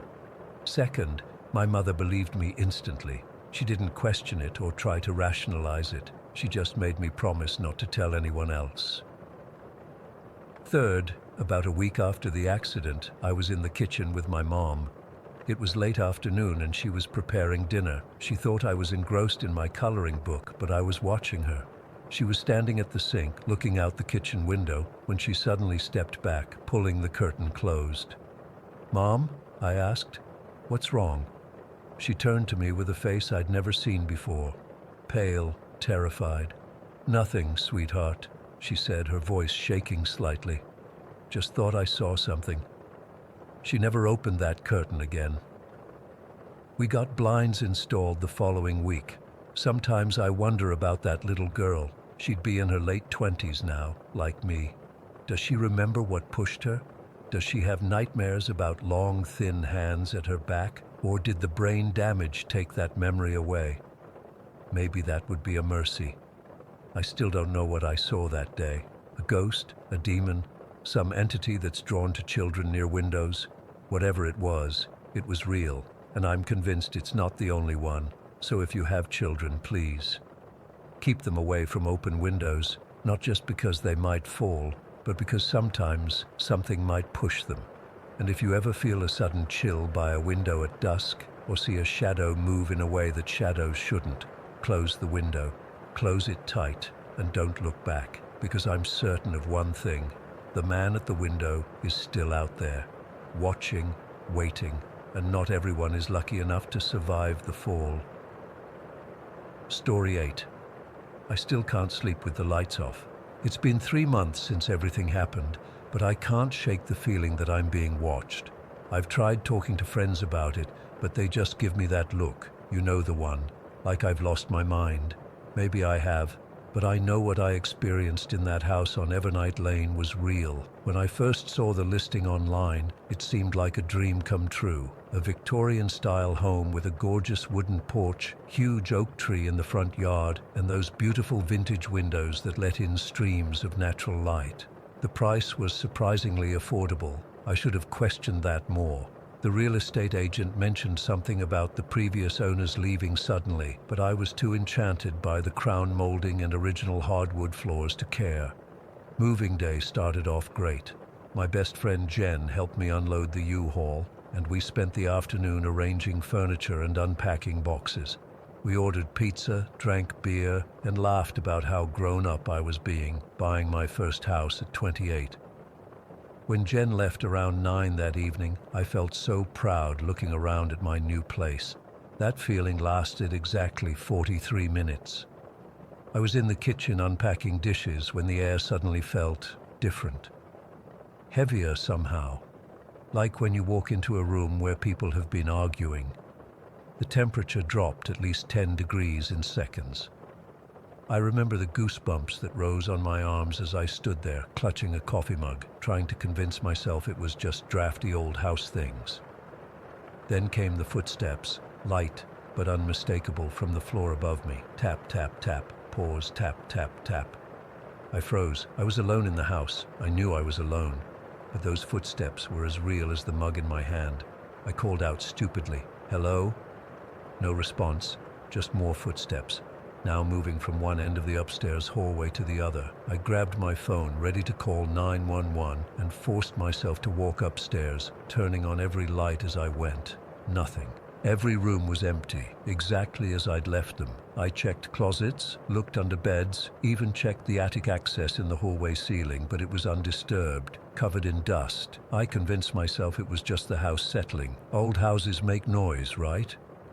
I went back downstairs, made some tea, and tried to calm down. That's when the whispering started. It wasn't clear enough to make out words, just soft, urgent murmurs that seemed to come from the walls themselves. Sometimes it sounded like a woman's voice, sometimes like a child's. I turned on music to drown it out, cranked the volume up, but even through Fleetwood Mac at full blast, I could still sense those whispers. I barely slept that first night, or the second, or the third. By the end of the first week, I was jumping at every creak and groan. The lights in my bedroom started flickering in a strange pattern. On, off, always in threes. 3 flickers, pause, 3 flickers. Sometimes I'd wake up at 3 in the morning to find all the lights in the house on, though I distinctly remembered turning them off before bed. I kept telling myself there had to be logical explanations. Bad wiring, overactive imagination, stress from the move. But deep down, I knew something was wrong with my perfect little house on Evernight Lane. It was during a particularly bad thunderstorm, about 2 weeks after I moved in, that I finally ventured into the attic. The power had gone out, and I was searching for candles when I remembered seeing a box labeled "Emergency Supplies" among the few items left by the previous owners. The real estate agent had mentioned I could keep whatever was left in the attic if I wanted. I climbed up with my flashlight, pushing open the creaky access door. The attic was surprisingly clean for an old house, with just a few cardboard boxes and an old wooden trunk pushed against the far wall. The emergency box had some candles and matches, thank God, but it was the trunk that caught my attention. It was beautiful. Hand-carved oak with tarnished brass fittings. No lock, just a simple latch. Against my better judgment, I opened it. Inside were stacks of letters, journals, and photographs, all belonging to someone named Margaret Winters.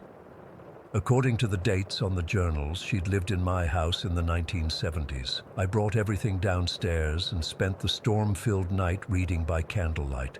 Margaret's early entries were mundane: gardening notes, recipes, complaints about her husband working late, but the tone changed dramatically in entries from 1975. She wrote about strange occurrences in the house, items moving on their own, unexplained cold spots, and most disturbingly, voices that called her name when she was alone.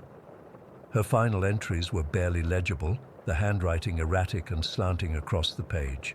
She wrote about feeling constantly watched, about whispers that kept her awake all night. The very last entry, dated October 12, 1976, simply read, "Emily is gone. They took my Emily. No one believes me. Emily." The name sent chills through me. I searched through the photos and found several of a young girl, maybe 7 or 8, with long dark braids and solemn eyes. On the back of one, in careful handwriting, "Emily, age 8, summer 1976. The next day, I went to the local library to see what I could find out about Margaret and Emily Winters. The librarian, an older woman named Mrs. Landry, recognized the names immediately. "Oh, the Winters tragedy," she said quietly. "That poor woman. After her daughter disappeared, she lost her mind, kept insisting there were ghosts in that house who had taken Emily." According to the newspaper archives, Emily Winters vanished one stormy night in October 1976. The police suspected she'd been abducted while walking home from a friend's house, but her body was never found. Margaret became obsessed with the belief that supernatural entities in the house had taken her daughter. She spent months tearing apart the house looking for Emily, claiming she could hear her daughter's voice calling to her. Margaret's husband eventually had her committed to a psychiatric facility, where she died a year later. The official cause was heart failure, but Mrs. Landry leaned in close and whispered, "They say she died of a broken heart." I returned home with photocopies of the newspaper articles, feeling sick to my stomach. That night, the whispers were clearer than ever before. This time, I could make out words. "Help me. Find me." The voice was a child's, Emily's. I know how this sounds. I know. But I swear on everything I believe in, that little girl was trying to communicate with me. And after what I'd learned about Margaret and her desperate search for her daughter, I couldn't just ignore it. The activity in the house intensified. Objects would move when I wasn't looking. Doors would slam shut on windless days. I'd find my kitchen cabinets open in the morning, though I'd closed them the night before. One morning, I woke to find a child's handprint in the condensation on my bathroom mirror. I was terrified, but also determined. If Emily was still here, trapped somehow, I wanted to help her. In Margaret's journals, she mentioned repeatedly searching near the oak tree in the front yard, convinced that Emily was close by, always close by. On a hunch, I began examining the area around the tree. It took hours of digging before my shovel hit something solid about 3 feet down. It was a small, weathered metal box, the kind you might use to store keepsakes.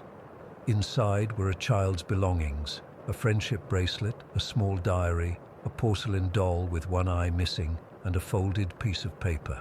The note, written in a child's uneven handwriting, read simply, "I'm scared. I can't find my way home." I sat there in the dirt, crying, holding this little girl's treasures. That night, the whispering was so loud it woke me from a dead sleep. The tree. Look at the tree. At dawn, I was back outside, digging deeper around the oak. Another box, smaller this time, contained a single key, old and rusted, but unmistakably a house key. It didn't fit any of the doors in my house, and I was about to give up when I noticed a loose floorboard in the upstairs hallway, right outside what must have been Emily's bedroom. Under the floorboard was another box. Inside were more letters from Margaret, written after Emily's disappearance, and a final journal entry that mentioned Emily's special hiding place by the creek that ran behind the property. "Under the willow tree, where we had picnics," Margaret had written. That's where Emily would hide when she was upset. There was indeed a willow tree by the creek, about 50 yards from the back of the house. Beneath its drooping branches, I dug until I found a small, rusty metal box. The key fit perfectly. Inside was the most heartbreaking collection of items I've ever seen. Letters from Margaret to Emily, never sent, photos of them together, and a small wooden heart, hand-carved with their initials MW plus EW surrounded by a heart. As I held that wooden heart in my palm, something shifted in the atmosphere around me. The air grew warm, and I swear I could feel waves of emotion, not fear or sadness, but love, pure, unconditional love flowing through me. The whispers came one last time, clear as day. "Thank you. We can go now." I felt them leave. I can't explain how, but the heaviness that had permeated the house lifted instantly. The oppressive feeling was replaced with a sense of peace I hadn't felt since moving in. I created a small memorial garden at the base of the oak tree, planting flowers and placing a small stone marker with both Margaret and Emily's names. I don't know exactly what happened to Emily all those years ago, but I believe Margaret never stopped searching for her daughter, even after death. And somehow, I helped them find each other again. The house is quiet now. No more whispers, no more footsteps, no more flickering lights. But sometimes, when I'm gardening near the oak tree, I catch a faint scent of lilacs, Margaret's favorite flower, according to her journals, and I know they're at peace. I still don't turn off the lights when I sleep, though. Some habits are hard to break. Story 9. I never believed in ghosts, not until I moved into this house. It's been 7 years now, and I still don't know how to explain what happens here. I'm not crazy, I'm not making this up, and I'm not looking for attention. I just need to tell someone about this, because it's starting to affect me more than I can handle. Our house sits at the base of a small mountain range near Pirahaka. The nearest neighbors are at least a kilometer away in every direction. It's the kind of isolation that feels peaceful during the day, but becomes suffocating at night. The property has a history I didn't know about when we moved in. Built in the 1930s for road workers and their families, this place has seen its share of hardship. My parents thought it was a good deal. Lots of space, affordable price, and a charming rustic character, as the real estate agent put it.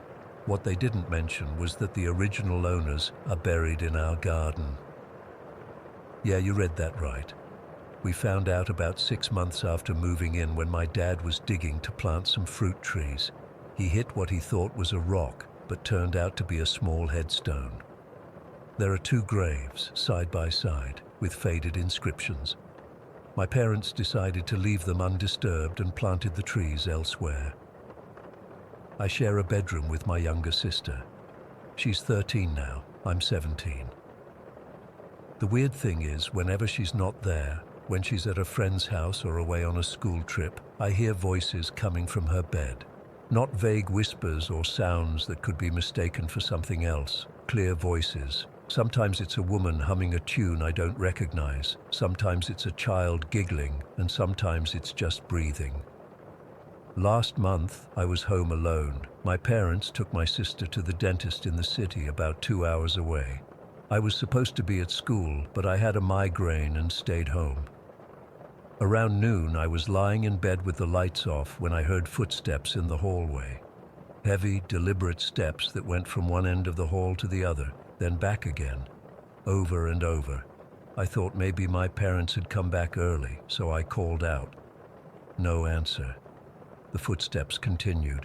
I was frozen with fear. I couldn't make myself get up to check who was there. The footsteps went on for about 20 minutes, then stopped suddenly. When my family got home 3 hours later, I asked if any of them had come back earlier. They hadn't. The renovations were when things got really weird.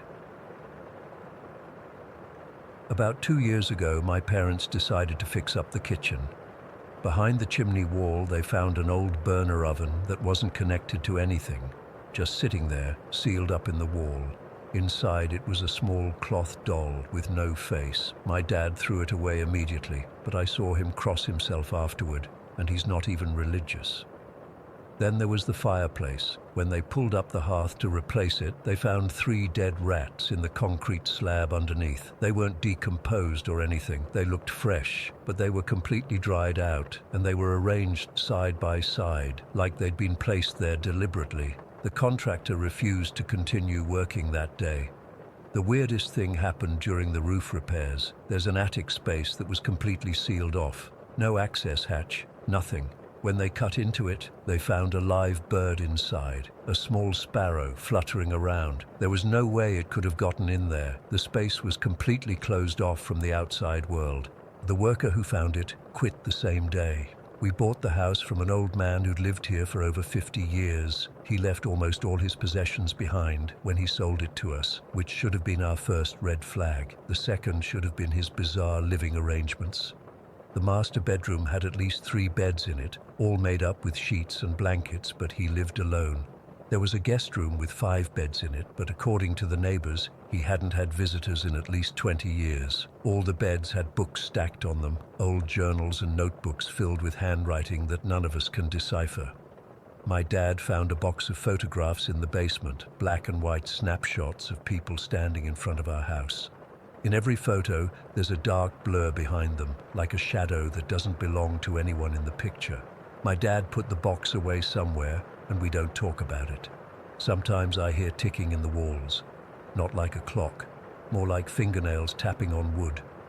It's always in the same rhythm, 3 quick taps, pause, 2 slow ones, pause, then 1 long scratch, over and over. The closet in my room sometimes has knocking from the inside, a soft, persistent knock that goes on for hours. I've emptied the closet completely, checked for loose boards, animals, anything that could make that sound. There's nothing. But the worst thing, the thing that makes me question my own sanity, are the shadow figures.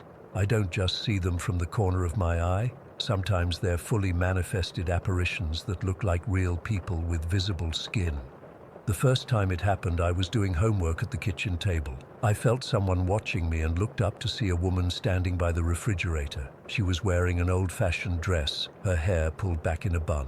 She looked as solid as you or me, except her eyes were completely black. We stared at each other for what felt like forever, then she turned and walked through the wall. Another time, I was in the bathroom brushing my teeth when I saw a reflection in the mirror of a young boy standing behind me. He was maybe 10 or 11, wearing overalls and a cap. When I turned around, he was still there, looking at me with a sad expression. He reached out his hand like he wanted me to take it, but then my sister knocked on the door asking if I was almost done, and he vanished. I've tried talking to my parents about these visitors. They look at me with confusion and concern. No one came in the house, my mum will say. We would have seen them. But that's just it. They don't come in, they're already here. Last week, I was home alone again. It was around 3 in the afternoon, and I was in my room listening to music.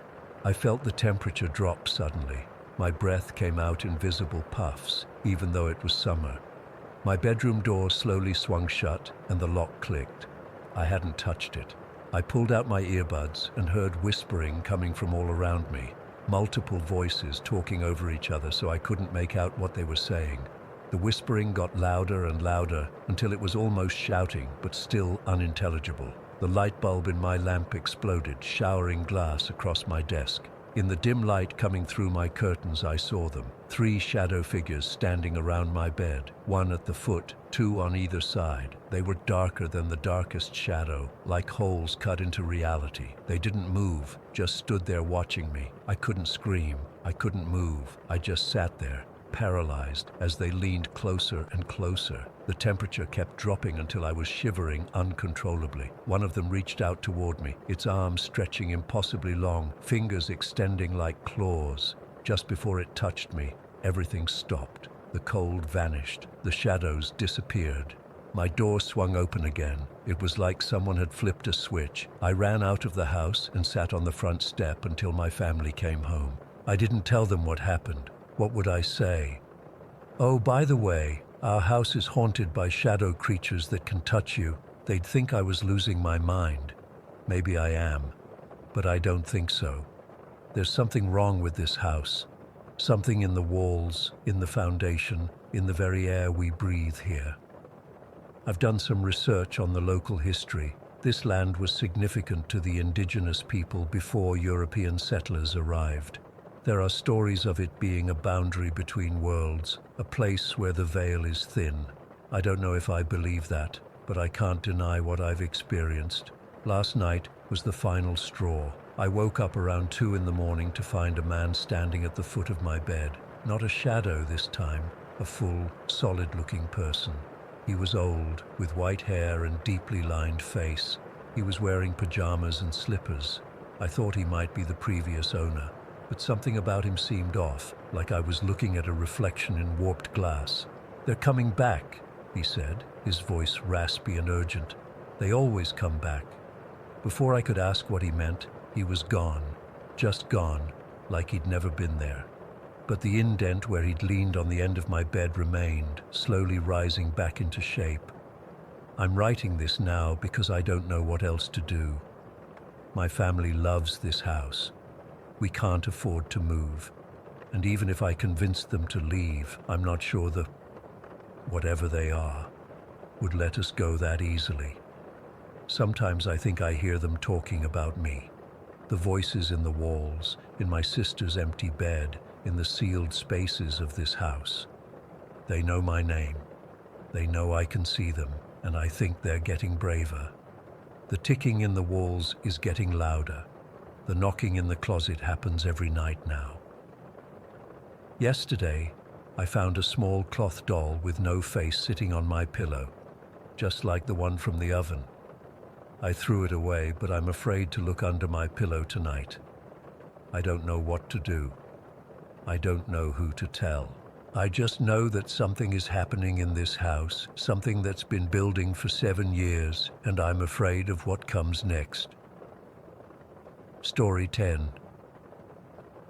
I'm still finding it hard to talk about this, even though it's been 6 years since it happened. I was only 8 at the time, but the memory is etched into my brain like it was yesterday. Sorry if this comes out a bit scattered. I've never really told anyone the full story before. My mom and I moved into this old apartment building in Allentown, Pennsylvania back in 2017. It was this massive brick structure that used to be a button factory from like the early 1900s or something. The rent was cheap, which was why we ended up there after my parents split up. Mom was trying to make ends meet on a single income, and this place was what we could afford. Our apartment was on the first floor, and it had this really weird layout, like the rooms didn't make sense together. You could tell they had just chopped up this huge factory floor into apartments without much planning. My bedroom was tiny, barely fit my bed and dresser, and it was positioned right across from this corner bathroom that I hated from day one. The bathroom was the creepiest part of the place. It had these old, yellowing foam ceiling tiles that always looked damp, and the light fixture was this single bulb that flickered all the time. The bathroom was tucked into this corner of the building where the foundation was settling or something, because it made these awful creaking noises all night long, like constant. Mom said it was just an old building, talking, but to me it sounded like something heavy shifting its weight around up there. I remember the first couple weeks, I'd wake up almost every night because of those sounds. The worst part was that I had to cross the hallway to use the bathroom, and at night, that bathroom was pitch black. Even with the hallway light on, it was like this black hole across from my room. I swear it felt like something was watching me from in there. The incident I can't forget happened about 3 months after we moved in. It was a school night, but I'd stayed up way too late playing games on my tablet under the covers. Mom would have killed me if she knew I was still awake at midnight. I finally decided I needed to use the bathroom before going to sleep, so I crept out into the hallway.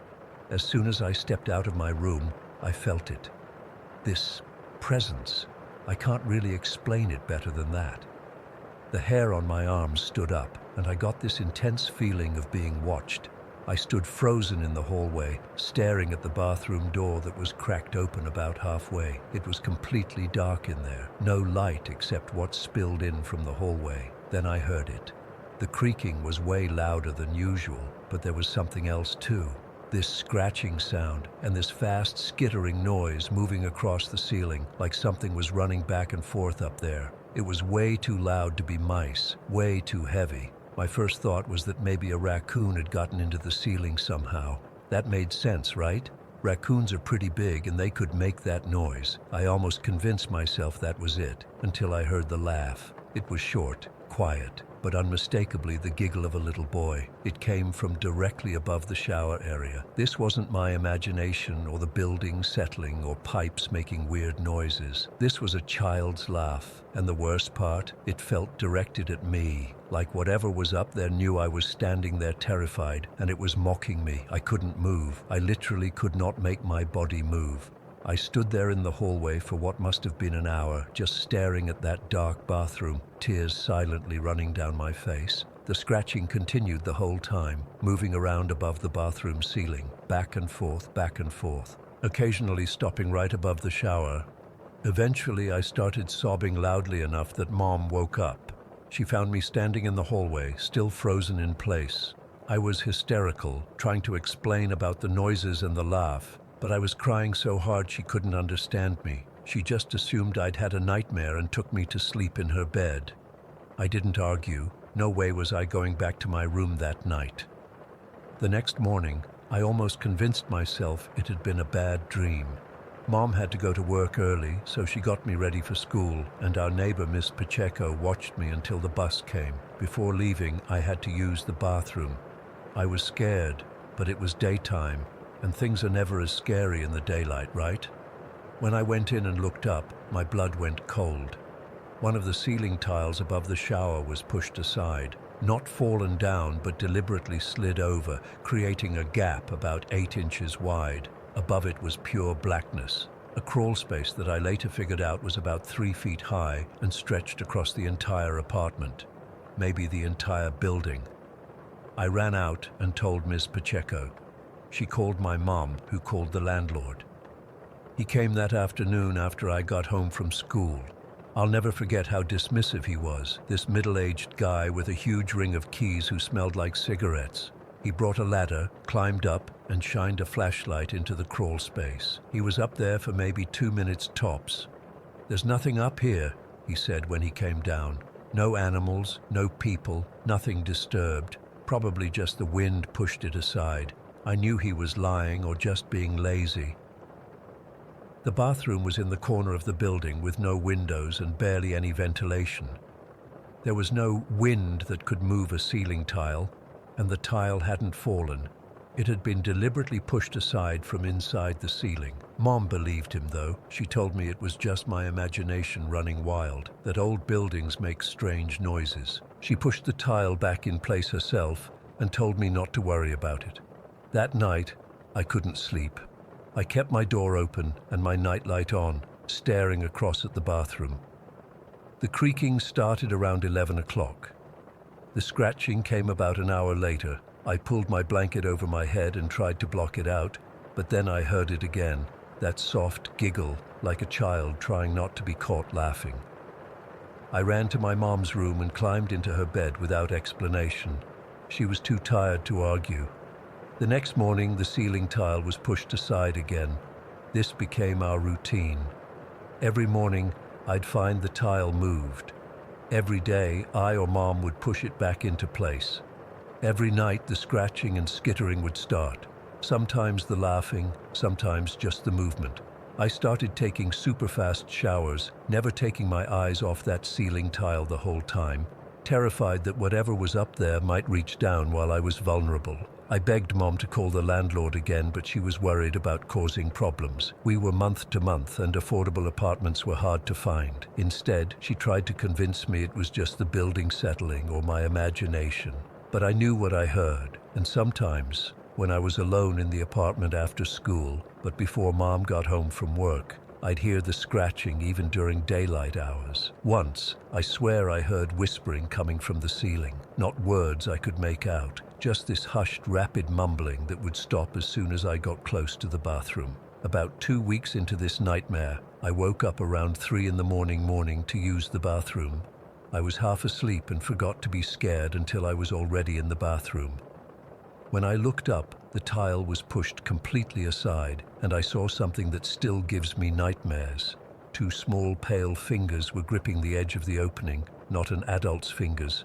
They were small, like a child's, but the skin was so pale it was almost blue-white. As soon as I noticed them, they quickly withdrew into the darkness. I heard that skittering sound rapidly retreating across the ceiling, moving away from the bathroom and toward the other end of the apartment. I ran back to my room, grabbed my pillow, and spent the rest of the night on the floor next to my mom's bed. I couldn't even bring myself to wake her up. I was too scared to even speak. The next morning, I refused to go into the bathroom. I used the one at school instead. I couldn't bring myself to tell Mom what I'd seen. I was afraid she wouldn't believe me, or worse, that she'd talk to the landlord and he'd go up there and find nothing again. For the next 2 months, this was my life. Constant fear, never using the bathroom at night, pushing the tile back every morning, only to find it moved again the next day. The scratching, the occasional laughter, the feeling of being watched. I started doing poorly in school because I was so exhausted from not sleeping properly. The only thing that saved my sanity was that Mom finally noticed how it was affecting me. She didn't believe my stories about what was in the ceiling, but she could see I was terrified and losing sleep. 3 months after the first incident, we moved to a different apartment on the 3rd floor of the same building. It was actually smaller, but I didn't care. It had a normal bathroom with a solid ceiling. The nightmares stopped almost immediately. Whatever was in that first floor ceiling never followed us to the third floor. Maybe it couldn't. Maybe it was confined to that space. We lived in that building for another year before moving to a different town completely. I never told anyone else about what happened, not even my friends. How could I explain the pale fingers gripping the edge of that ceiling tile, the childish laughter coming from an empty crawl space? Who would believe me? To this day, I can't use bathrooms with those drop ceiling tiles. I always look up, expecting to see one pushed slightly aside, with something watching me from the darkness above. Story 11. I've been meaning to post this for a while now. It's been 8 years and I still break out in cold sweats thinking about it. I'm not looking for explanations. I've given up on that. I just need to tell someone who might understand. In the summer of 2015, I was going through what you might call a creative rut with my photography work. I'm a freelance photographer based in Seattle, mostly doing nature and landscape shots for travel magazines. After a particularly frustrating rejection from a major publication, I decided to clear my head with a solo road trip down the Pacific Coast Highway. Just me, my camera gear, and the open road. The first few days were exactly what I needed. Stunning coastlines, perfect light, and no deadlines. I spent 2 nights in Portland with an old college buddy before heading south again. I remember checking the weather that morning. Clear skies predicted all the way to Northern California. Perfect conditions. I left Portland around 1 in the afternoon, figuring I'd make it to Crescent City before it got too late. The drive was peaceful at first, windows down, music playing, stopping occasionally to take photos. I even pulled over at a small beach to shoot the sunset. That's where things started to feel off. As I was packing up my gear, an older man walking his dog stopped near me. Normally, I don't remember random encounters like this, but his comment stuck with me. "Better get where you're going before dark," he said, not looking at me, but out at the ocean. "This stretch gets mighty lonely at night." I laughed it off with some comment about having good company with my music, but something in his tone made me uneasy. I got back on the road as dusk was settling in. The highway between Coos Bay and Crescent City gets really remote in parts. The trees close in on both sides, creating these dark tunnels even in daylight. At night, your headlights only cut so far into the darkness. Around 10:30, the fatigue started hitting me hard. My GPS showed I was still about 2 hours from Crescent City, and I was starting to worry about staying alert. That's when I first noticed the flickering light through the trees. At first, I thought it was just my tired eyes playing tricks, but as I rounded a bend, I saw it clearly, a neon sign, partially lit, casting an eerie blue-red glow. Pineview Motel. The vacancy sign underneath it flickered erratically, sometimes showing the full word, sometimes just random letters. I pulled into the gravel parking lot before I even realized what I was doing. Looking back, that's the part that scares me most. How easily I made that decision despite every instinct telling me something was wrong. The place looked abandoned, honestly. Paint peeling off the wood siding, windows dark except for a dim light in what I assumed was the office, overgrown bushes everywhere. I sat in my car for maybe 5 minutes debating. No other vehicles were visible, and I couldn't tell if the place was even open. But I was exhausted, and the thought of driving 2 more hours in the dark was worse than checking out this sketchy motel, so I grabbed my phone, no signal of course, and my camera bag and headed for the office. The door creaked when I pushed it open, actual horror movie style creaking. Inside, it was like stepping into the 1970s, wood paneling everywhere, a desk with one of those old bellhop bells, faded photographs of landscapes on the walls. Everything was covered in a thin layer of dust, and the air smelled musty, like old books and cigarettes. "Hello?" I called out, but no answer came back. The desk had an open logbook with what looked like recent entries, though, which was reassuring. Maybe the night manager was just in the bathroom or something. I was about to ring the bell when I heard it, a rustling sound coming from somewhere in the back, like paper being crumpled, or maybe someone moving around. I called out again and followed the noise down a short hallway lined with more faded photographs. These were different, though. black and white shots of people standing in front of the motel.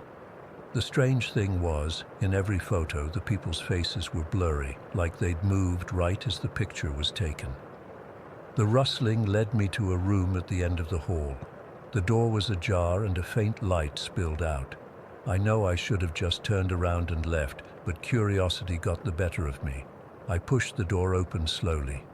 Inside was a small office or storage room with filing cabinets against the walls and a desk in the center. Sitting at the desk was a man, maybe in his 50s, with wild gray hair and several days' worth of stubble. He was hunched over a notebook, scribbling frantically, surrounded by crumpled papers and what looked like dozens of similar notebooks stacked haphazardly around him. He didn't notice me at first, so focused on his writing. I cleared my throat, and the man's head snapped up. His eyes were bloodshot, with dark circles underneath, and he stared at me like he couldn't believe what he was seeing. "You need to leave," he said, his voice hoarse. "You can't stay here." "I just need a room for the night," I replied, trying to sound calm despite the adrenaline starting to pump through me. "Is the motel open or—" The man stood up so quickly his chair fell backward with a crash. "Don't you understand? This place, it's wrong. It's all wrong." He clutched the notebook to his chest. "I've been trying to figure it out, trying to warn people. Nobody listens. Nobody ever listens." He was clearly disturbed, and I started backing toward the door. "Sorry to bother you. I'll find somewhere else." That's when he lunged toward me, grabbing my arm with surprising strength. "You can't leave now," he hissed. "They've seen you. They know you're here." I yanked my arm free and bolted, running through the hallway and back to the lobby. Behind me, I could hear him shouting, but I didn't look back.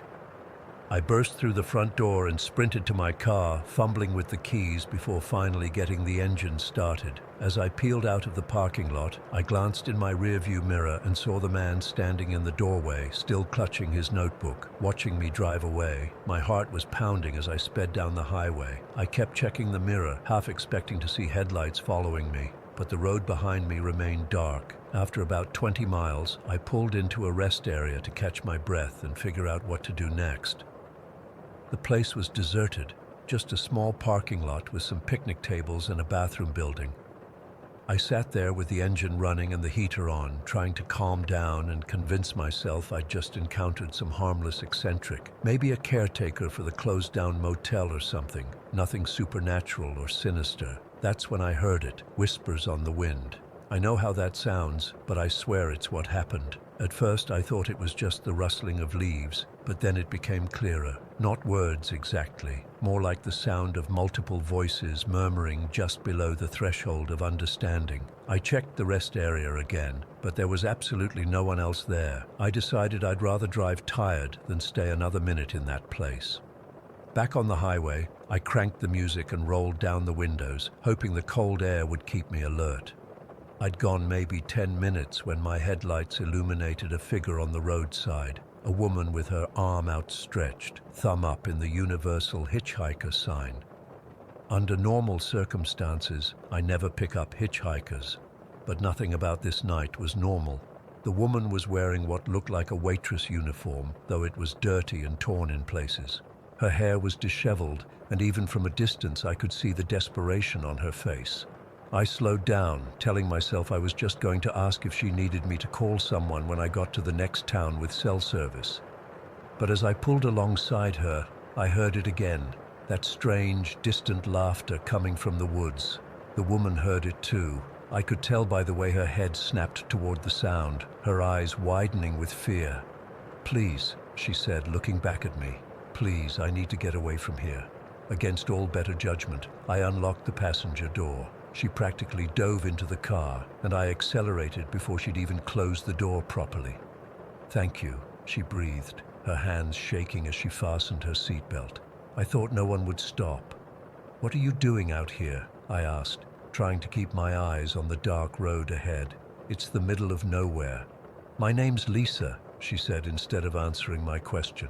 I got stranded. My boyfriend and I had a fight, and he left me at that motel back there." She wrapped her arms around herself. "The Pine View." My blood ran cold. "I was just there," I said. "There was this man." Lisa nodded frantically. The writer.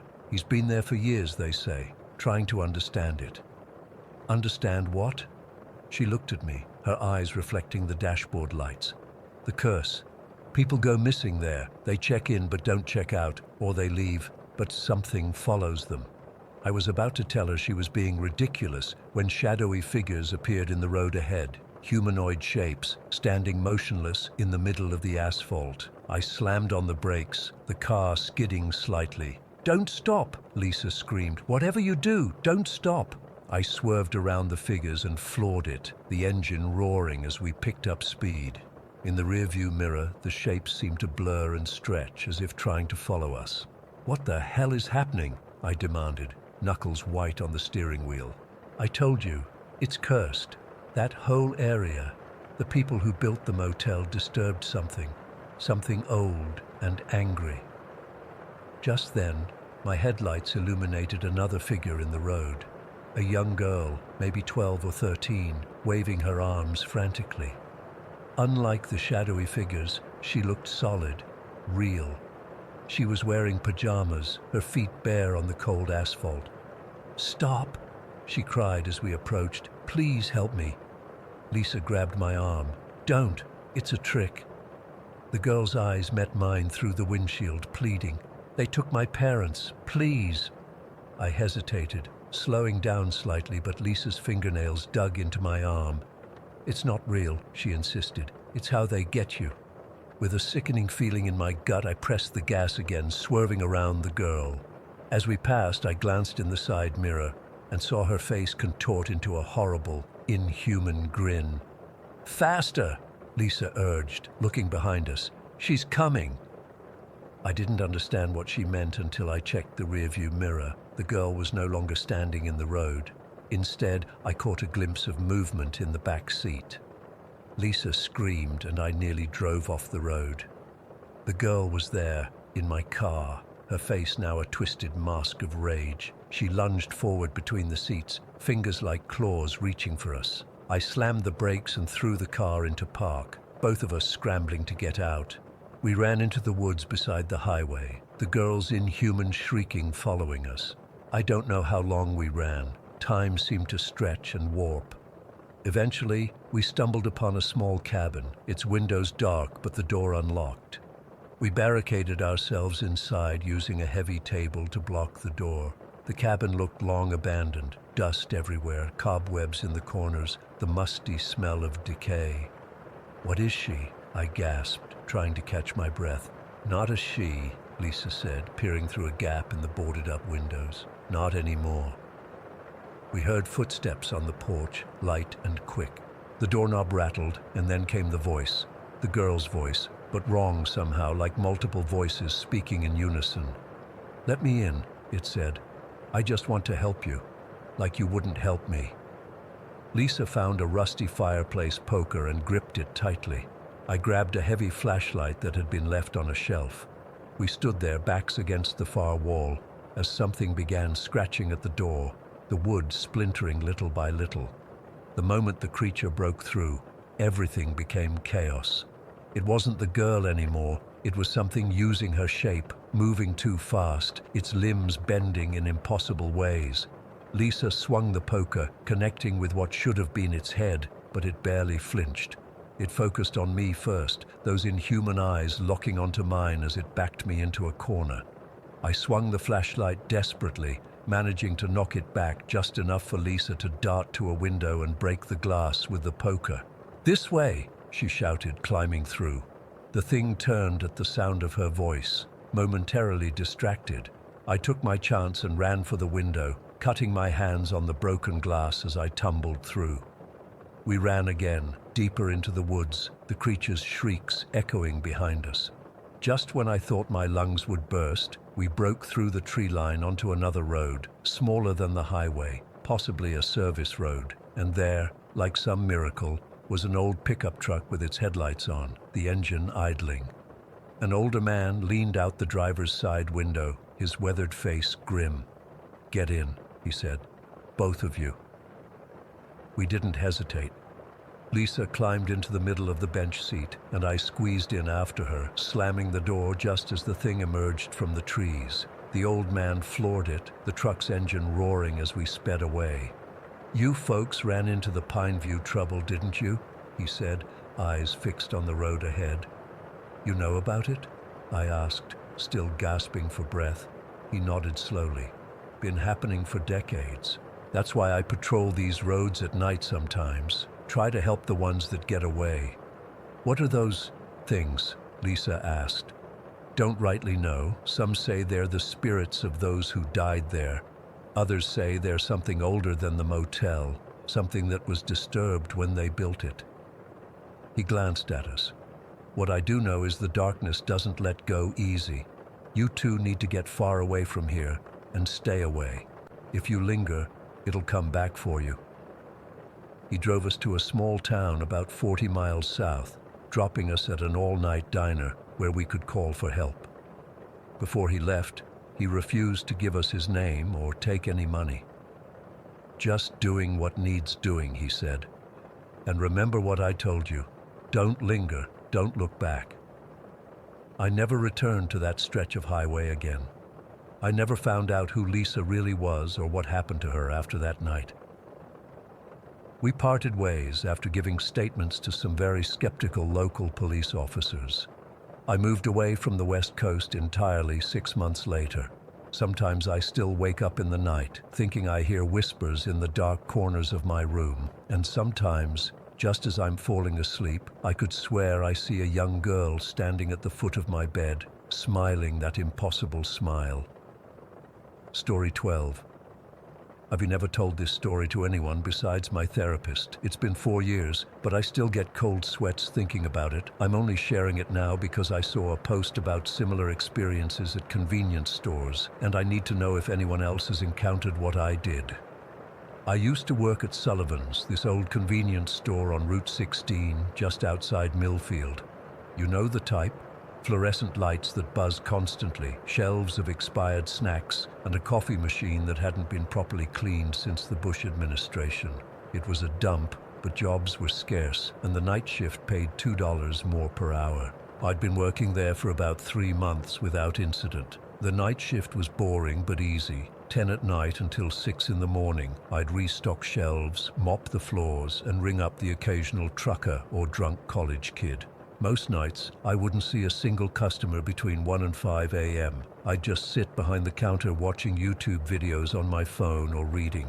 That night, October 17th, started like any other. I arrived at 9:45, chatted with Daryl from the evening shift for a few minutes, then took over. The weather was unusually foggy, the kind where the moisture hangs in the air and sticks to your skin. The fog was so thick it obscured the lights from the gas pumps, making them look like hazy orbs floating in nothingness. I remember checking my watch at 1:30 in the morning. I'd just finished restocking the coolers and was about to start my lunch break when the bell above the door jingled. I wasn't expecting anyone. We hardly ever got customers when the weather was this bad. The door swung open slowly, and through the fog came this man. At least, I think it was a man. The first thing I noticed was how tall he was. He had to duck to get through the doorway, and I'm not exaggerating when I say he must have been at least 7 feet tall. But it wasn't just his height that was off. His proportions were all wrong. His arms and legs were too long and thin for his torso, like someone had stretched them out. He wore this massive brown coat that hung off his frame like it was on a wire hanger. It was wet from the fog, but not in a normal way. It looked almost slimy. He had on a wide-brimmed hat pulled down low over his face. Between the hat and the collar of his coat, I could barely see his features. I remember calling out, "Welcome to Sullivan's," like I did for every customer. My voice cracked a little. He didn't respond or even acknowledge me. Instead, he began wandering through the aisles. But here's the thing. He wasn't looking at any of the merchandise.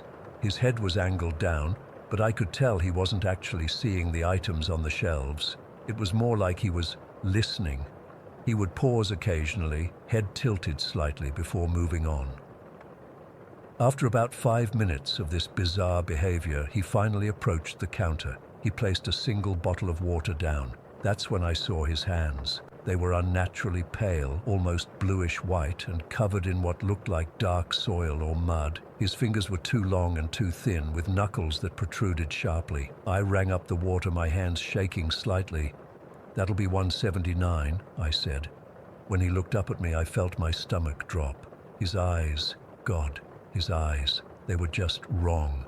It wasn't a color thing. They were brown, I think, but they seemed hollow, empty, like there was nothing behind them. And when he blinked, it wasn't natural. It was mechanical, deliberate, like someone mimicking human behavior they'd only observed from a distance.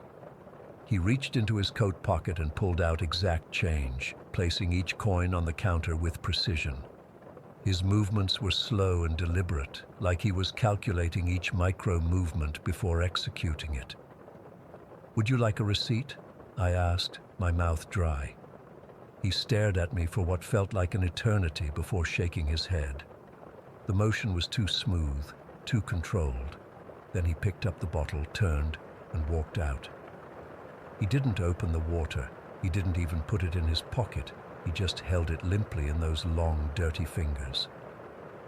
After he left, I felt this overwhelming sense of relief, but also a lingering unease that I couldn't shake. I told myself I was being ridiculous. He was just a weird guy, probably on something. Millfield had its share of meth heads and junkies, but deep down, I knew this was different.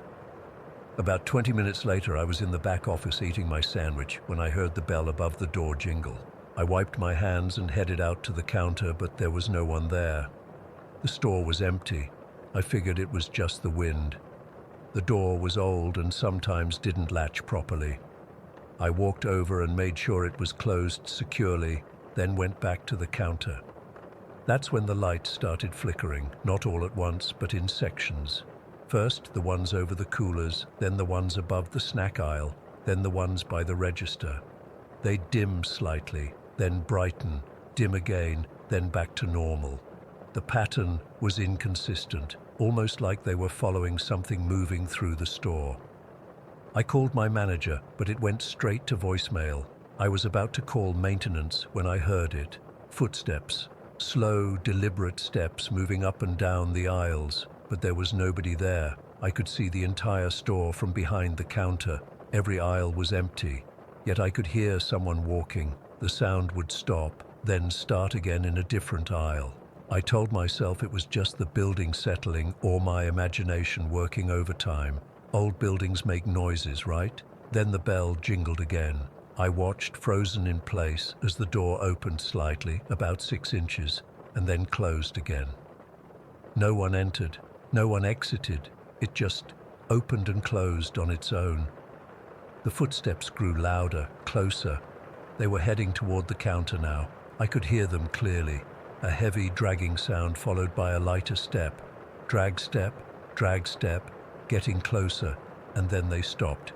Right in front of the counter, where a customer would stand. But there was nothing there, just empty space. I felt a cold sensation on my arm, like someone had blown cold air directly onto my skin. The hairs on my neck stood up. I couldn't move, couldn't speak. I just stood there, heart hammering in my chest, staring at the empty space before me. After what felt like forever, I managed to break free from my paralysis. I backed away from the counter slowly, not taking my eyes off that empty spot where I could swear someone was standing. The bell jingled a third time. I turned to look at the door, and my blood turned to ice. There, standing outside in the fog, was the strange man. He was about 30 feet from the entrance, just at the edge of where the light from the store windows reached. He was perfectly still, facing the store, facing me. I couldn't see his eyes from that distance, but I knew he was watching me. I could feel it. We stayed like that, him outside, me inside, locked in some kind of silent standoff for what must have been several minutes. Then, slowly, he raised his right hand, his arm extended outward, those long, dirty fingers stretching toward me, and he pointed directly at me. I don't know what made me do it, but I turned off the main lights in the store. Maybe I thought if I couldn't see him, he couldn't see me. Stupid, I know. I left only the security lights on, enough to see by, but not enough to illuminate the parking lot outside. When my eyes adjusted to the dimmer light, he was gone. The fog swirled in empty space where he had been standing. I ran to the back office and locked the door. My hands were shaking so badly I could barely dial my phone. I called the police and tried to explain what was happening. But even as I was speaking, I knew how crazy it sounded. They said they'd send a car to check on me, but I could tell from the dispatcher's voice that they weren't taking it seriously. I stayed in that office, watching the security cameras. The footage showed nothing unusual. No tall man, no door opening by itself, no one walking through the aisles. According to the cameras, I'd been alone the entire time, but I knew what I saw, what I heard, what I felt. The police showed up about 40 minutes later. They did a walkthrough of the store and the surrounding area, but found nothing. The officer suggested that maybe I'd fallen asleep and dreamed it, or that the fog was playing tricks on my eyes. He offered to stay for a while, but his radio crackled with another call, and he had to leave. I spent the rest of my shift in that back office, door locked, jumping at every sound. When 6 o'clock finally came, I didn't wait for my replacement. I bolted out the back door to my car and drove home in a daze. I called in sick the next day and the day after that. When I finally went back, I switched to day shifts only. My manager didn't ask questions. Night shift workers rarely lasted long anyway. I quit a month later, found a job at a call center. The pay was worse, but at least I was never alone. It's been 4 years, but I still avoid driving past Sullivan's. When I absolutely have to take that route, I keep my eyes straight ahead. But sometimes, out of the corner of my eye, I swear I can see a tall figure standing in the fog by the side of the road. And sometimes, when the weather is particularly foggy, I check all my doors and windows twice before going to bed. I don't know who or what that man was. I don't know if he was even human. All I know is that something happened that night that I can't explain, and no one believes me. I still have nightmares about those empty eyes and that pointing finger. In the dreams, I'm not in the store anymore. I'm outside in the fog, and I can hear those footsteps getting closer. Drag step, but I always wake up before I see him. I need to know if anyone else has experienced something like this. Was it just some sick prank, a hallucination, or something worse? Because I can't shake the feeling that one day I'm going to look up and find him standing at my door, waiting for me to let him in. Story 13. I still wake up in the middle of the night sometimes, drenched in sweat, hearing that woman's voice in my head. Don't you hear it? The voices. They're here. They've always been here. It's been 9 years since that day in Walden, but I can't shake what happened. Not even close. My name's Carter Thompson. I've been with the Sheriff's Department in Ridgeline County for over 20 years now, but nothing in my career has ever come close to what I experienced in the summer of 2014. I was 43 back then, divorced, living alone in a small apartment, and pretty much living for the job. I'd seen my fair share of disturbing stuff. Domestic violence cases, a couple of nasty murders, meth labs gone wrong, but nothing prepared me for Walden. The call came in on a Tuesday morning in July. I was at my desk going through paperwork when Sheriff Morales asked me to take my partner, Jim Reeves, to check out a missing persons report in Walden. I remember thinking it was strange because we rarely got calls from there. Walden's this tiny place about 40 minutes from the county seat, population less than 500, the kind of place where everyone knows everyone, and trouble is usually limited to drunk drivers or teenagers breaking curfew. The report came from a woman named Marissa Perez. She hadn't heard from her sister, Emily, or Emily's 7-year-old son, Jason, in 3 days. Said she'd been calling and texting, even tried reaching out to the neighbors, but got nothing. What made it weirder was that Emily's car was still in the driveway, according to one of the neighbors Marissa finally got hold of. Jim and I headed out around 10 in the morning. It was already pushing 90 degrees, one of those humid summer days where the air feels thick. We took my department-issued SUV, and I remember Jim complaining about the AC not working right the whole drive there. The first strange thing I noticed was how empty Walden seemed when we pulled into town. It was a weekday morning in summer, but Main Street was completely deserted. No kids playing, no people walking dogs, nothing. But you could tell people were around. Cars in driveways, some windows open, even saw curtains move in a couple of houses as we drove by. "Where is everybody?" Jim asked, and I just shook my head. Something felt off, like when you walk into your house and can just sense someone's been there. Emily's place was at the end of Oak Street, a small blue one-story with white shutters and a swing set in the front yard. Her Toyota Camry was parked in the driveway, just like Marissa had said. We knocked on the front door, waited, knocked again. Nothing. I remember the silence being unnerving. No birds singing, no distant lawnmowers, not even any wind, just dead quiet. We walked around the house looking in windows, and when we got to the back, we found the door unlocked. "Emily? Jason? It's the sheriff's department," I called out as we entered. No response. The house was tidy, but had this strange smell to it. Not like something rotting, more like musty basement mixed with something metallic. The AC was running, but the house felt unnaturally cold. We did a quick sweep of the living room and kitchen. Nothing seemed out of place. No signs of a struggle, no dirty dishes in the sink. The fridge was stocked with fresh food. Emily's purse was on the counter with her wallet and phone inside. "Carter, check this out," Jim called from down the hall. I found him standing in the doorway of what was clearly a boy's bedroom, Jason's room. Everything was neat. Toys organized on shelves, bed made with a dinosaur comforter. But right in the middle of the bed was a perfectly round drop of what looked like fresh blood. Not a smear or splatter, a perfect circle about the size of a quarter. "That looked natural to you?" Jim asked, pointing at it. It didn't. Nothing about it looked natural. The blood was too red, too perfect in its shape, and something about the way it sat on top of the comforter, not soaking in. It was just wrong. We continued searching the house, and that's when we heard it, a faint murmuring sound coming from somewhere below us. The basement. The door to the basement was in the kitchen, one of those pull-up trap doors in the floor. I pulled it open, and the murmuring got louder. Not words exactly, more like the sound of someone humming or chanting very quietly. "Emily? Jason? This is Detective Thompson. We're coming down," I called out. The murmuring stopped instantly. The stairs creaked as we descended. The basement was partially finished with concrete floors and wood-paneled walls. A single bulb hung from the ceiling, giving off weak yellow light, and that's when I saw it. In the center of the room was a large circle drawn in what looked like white chalk. Around the circle were about a dozen burned-out candles.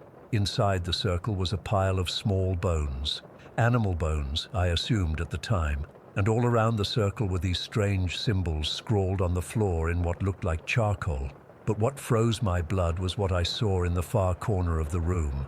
Emily and Jason were standing there facing the wall, completely motionless. They were both fully dressed. Emily in jeans and a t-shirt, Jason in shorts and a superhero shirt. They weren't moving at all, not even swaying slightly like people normally do when standing.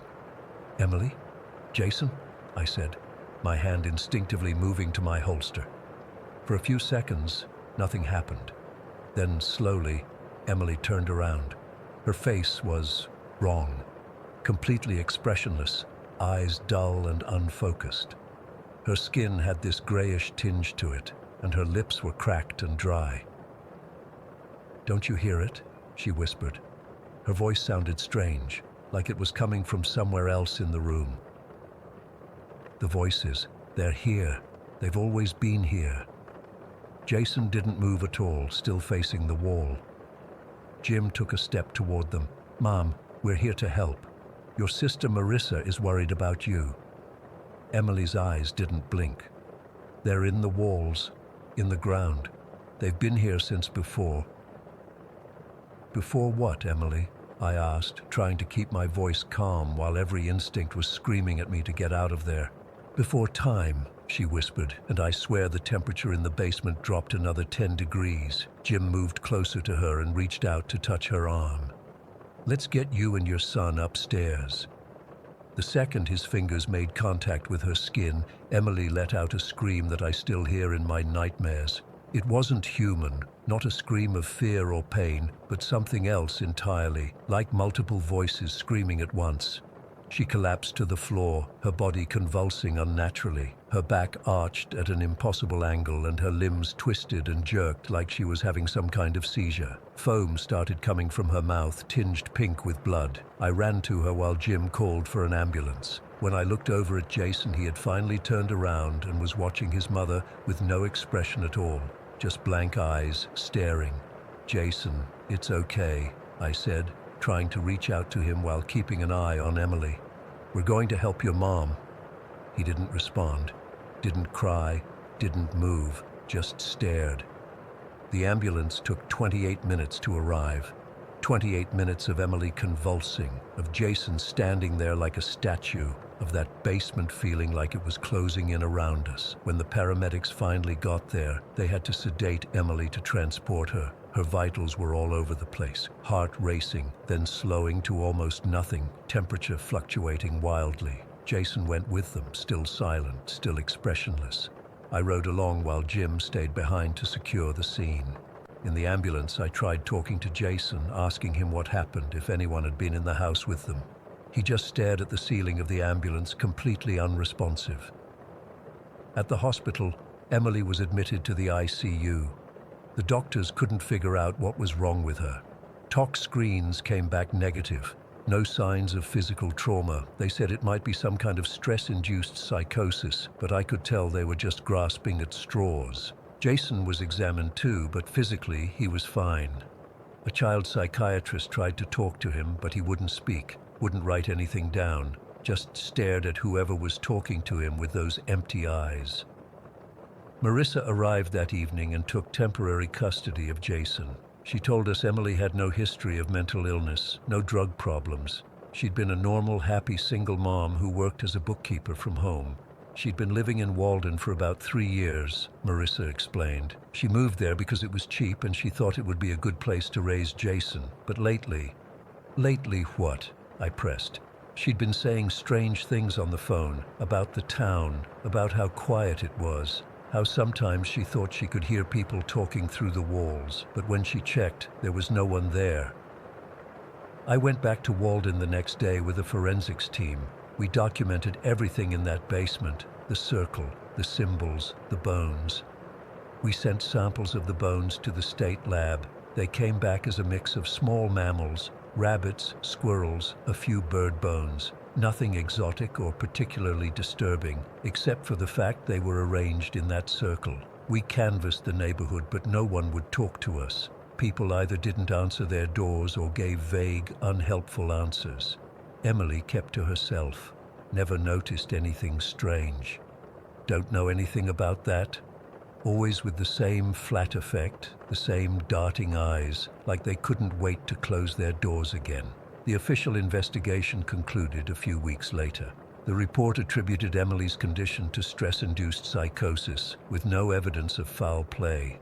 Jason went to live with Marissa permanently in a city about 3 hours away. Emily never recovered. She never spoke again after that day in the basement. She's still in a psychiatric facility upstate, completely catatonic. I visited her once, about a year after it happened. She just sat in a chair by the window, staring out at nothing, occasionally whispering words too quiet to hear. Jason eventually started speaking again, according to updates I got from Marissa, but he refused to talk about what happened in that basement. He'd completely shut down if anyone brought it up. The psychiatrists said it was his mind protecting him from trauma. I requested a transfer out of the detective division after that case, took a desk job for a while. Jim quit the force entirely 6 months later, said he couldn't sleep anymore. The thing is, I know what the report says. I know what the official explanation is, but I was there. I saw Emily's eyes. I heard her voice. I felt whatever was in that basement with us. I've been back to Walden exactly once since then, about 3 years ago. Just drove through on my way somewhere else. The town looked normal enough, People walking around, kids playing, but I noticed something. Everyone was wearing long sleeves. In August, in 90-degree heat, I didn't stop. I haven't been back since. But sometimes when I'm alone at night, I swear I can hear that murmuring sound again. And sometimes when I look in the mirror first thing in the morning, I catch myself whispering those words. Don't you hear it? The voices, they're here. They've always been here. Story 14. I've never told this story to more than a few close friends, but I think I need to get it off my chest. Growing up in cold water in that old apartment building messed me up more than I realized at the time.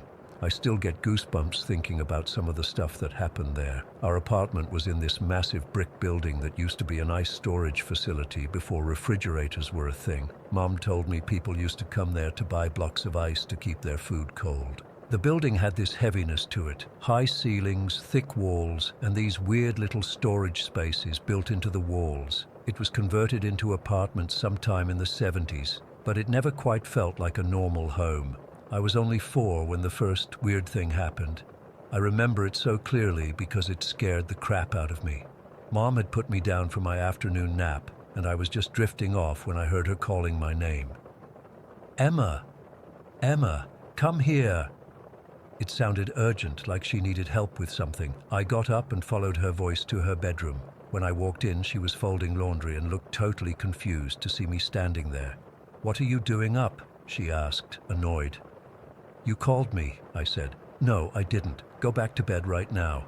She was really mad, thinking I was making excuses to avoid my nap. I tried to explain that I'd heard her calling me, but she just got angrier and sent me back to my room. I was so confused. The voice had sounded exactly like her. That was the first time I realized something was off about our apartment. After that, weird stuff started happening pretty regularly.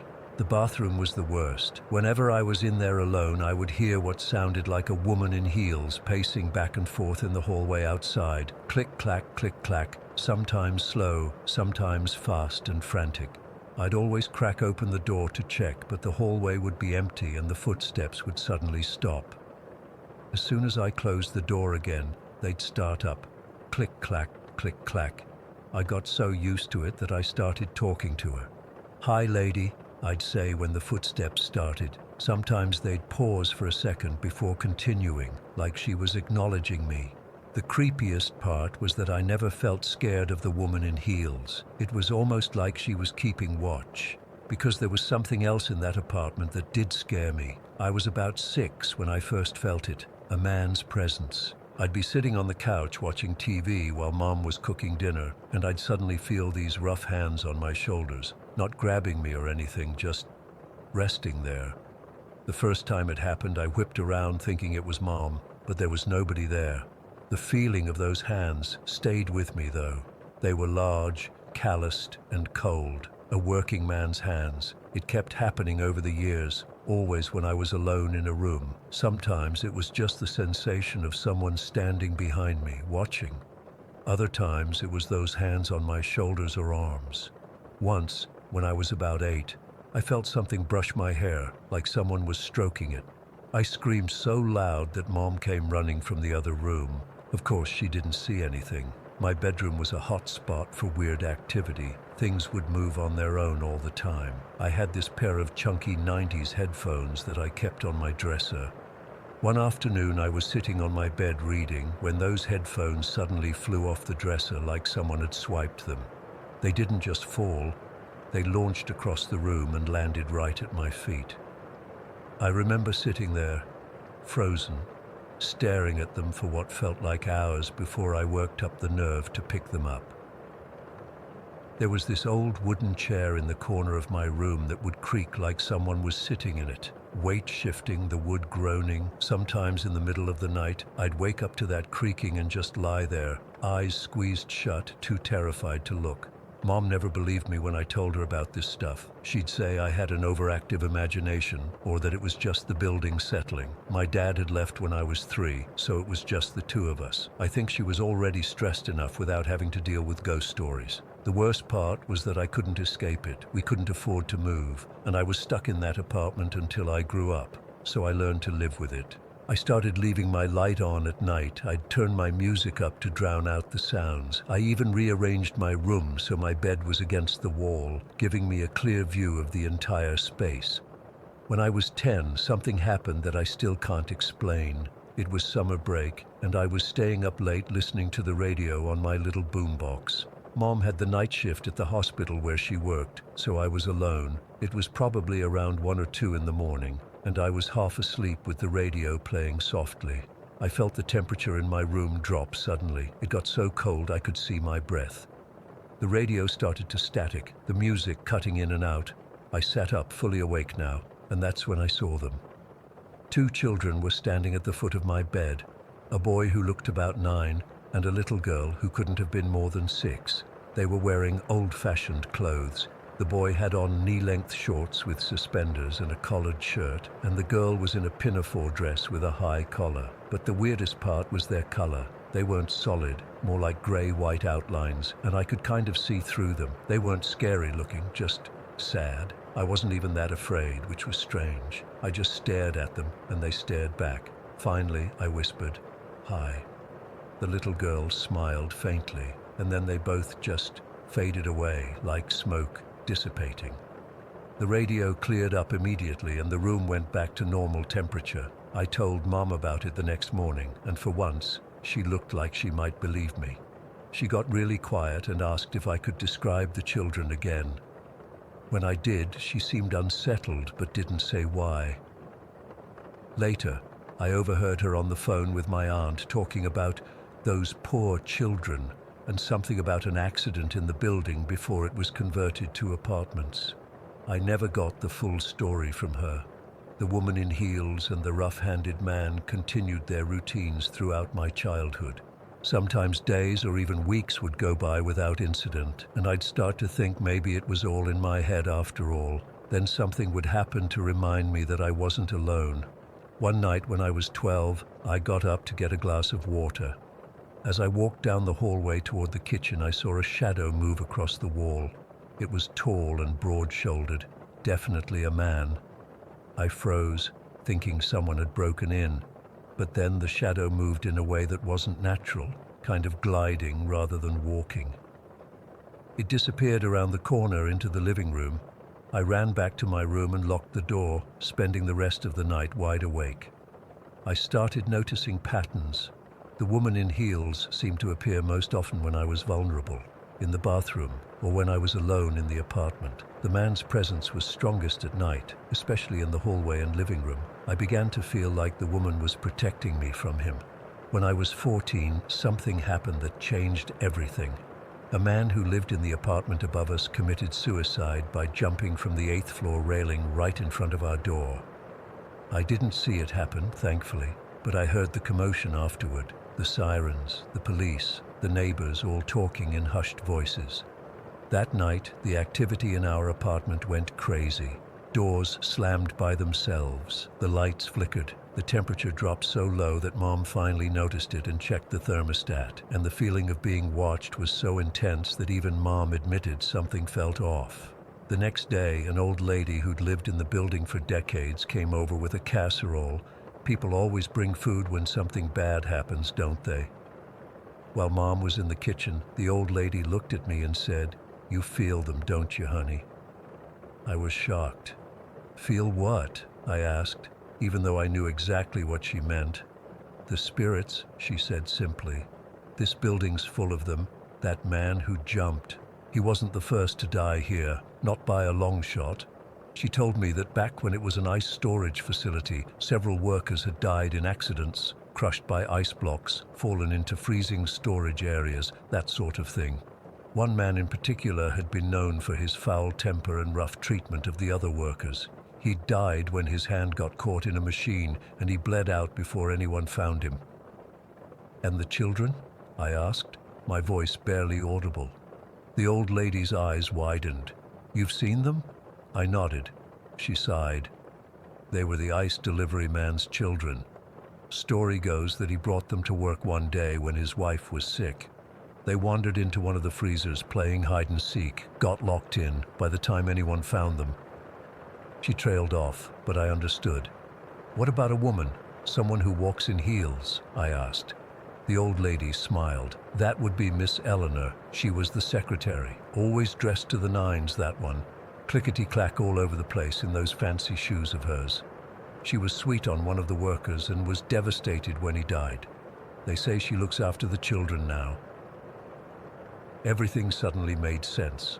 The man with the rough hands was probably that worker with the bad temper. Miss Eleanor in her heels was trying to protect me from him, just as she protected the children. After the suicide, things got even weirder. The man's energy seemed to join the already crowded spiritual space of our apartment. I'd wake up to see a shadowy figure standing in my doorway, different from the other presences I'd felt before. The air would sometimes smell like cigarette smoke, which was strange because neither Mom nor I smoked. I started having nightmares about falling, about hitting the ground. I'd wake up gasping for breath, feeling like I'd just experienced someone else's death. When I was 16, Mom finally got a better job and we moved out. The relief I felt walking out of that building for the last time was indescribable.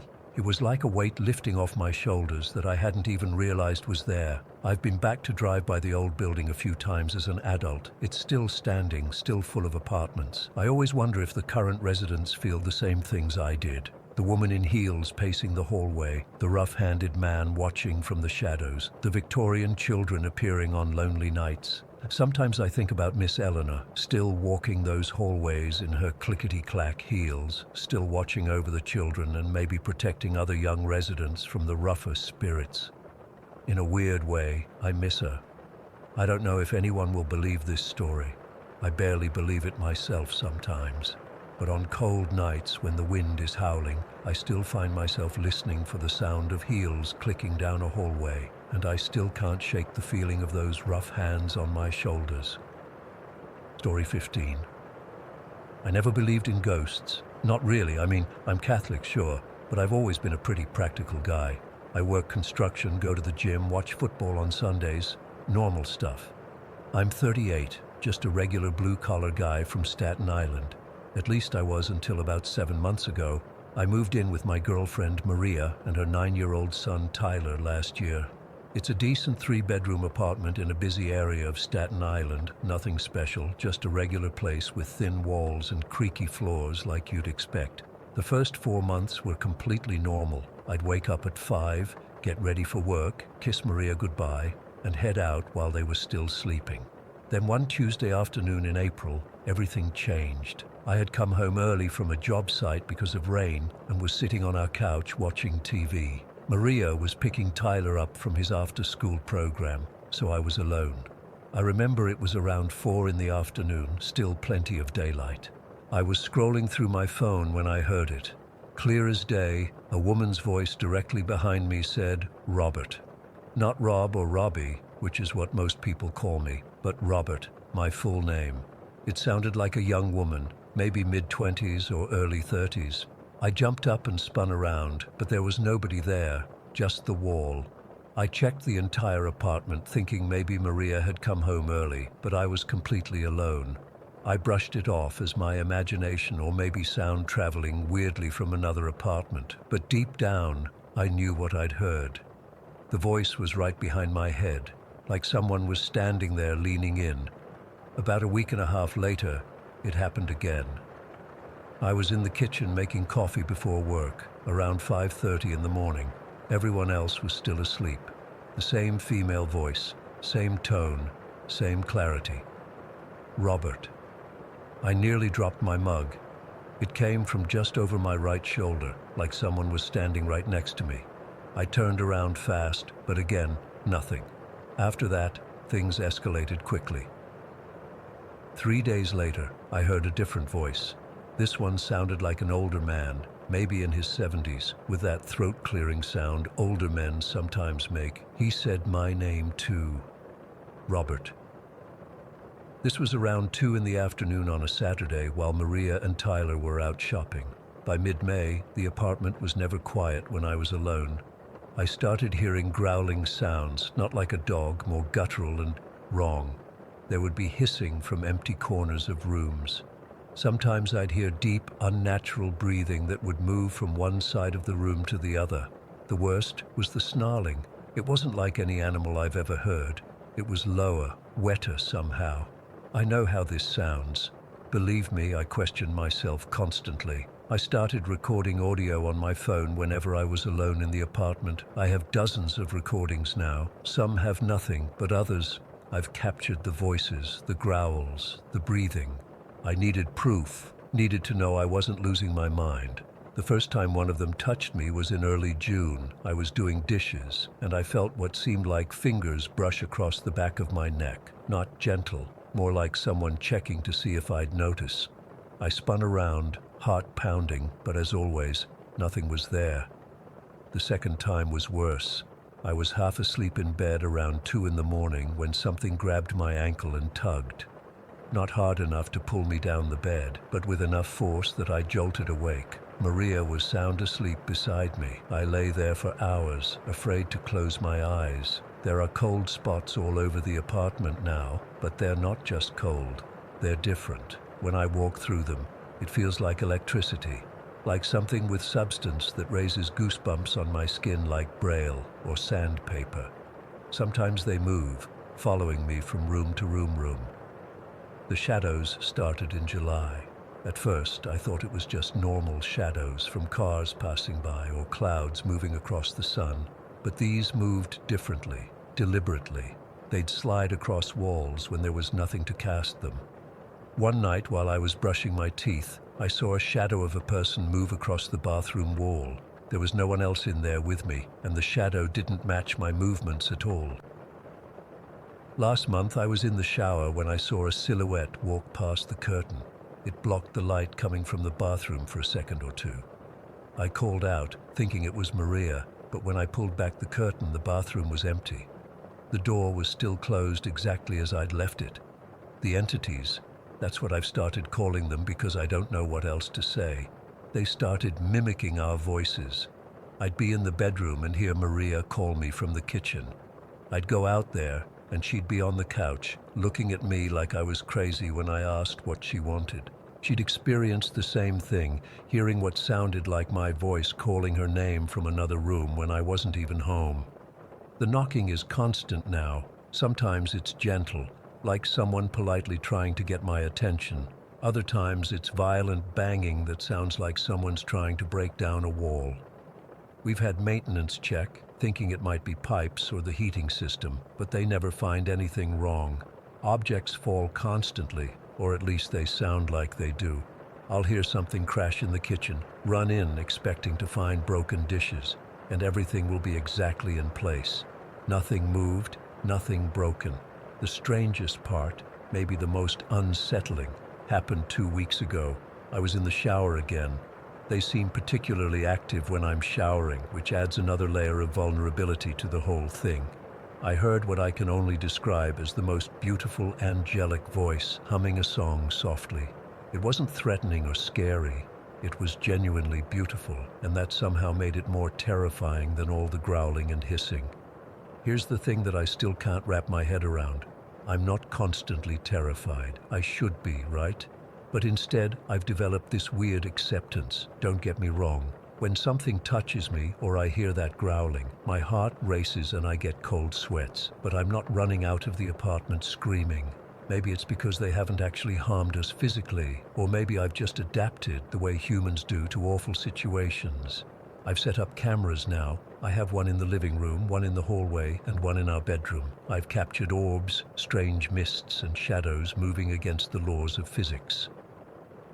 One video shows our bedroom door slowly opening and closing when there was no draft and no one near it. Another shows a book sliding off our coffee table like someone pushed it. The weirdest part is that most of this happens during the day. Horror movies always show this stuff happening at 3 in the morning, but our entities are most active between 10 in the morning and 4 in the afternoon, and mostly when I'm alone. Maria has experienced some things, the voice mimicking and occasional knocking, but nothing like what happens when I'm by myself. Last Tuesday, I was homesick from work with a bad cold. Maria had taken Tyler to school and gone to her job. I was lying on the couch, half asleep, when I felt the couch cushion depressed next to my feet, like someone had sat down. I opened my eyes, saw nothing, but the cushion was definitely compressed. As I watched, the depression moved, like whatever was sitting there was adjusting its position. I just lay there, frozen, watching the invisible weight shift on my couch for almost a minute before it suddenly released. Yesterday was the worst it's ever been. I was alone again. Maria and Tyler were visiting her mother.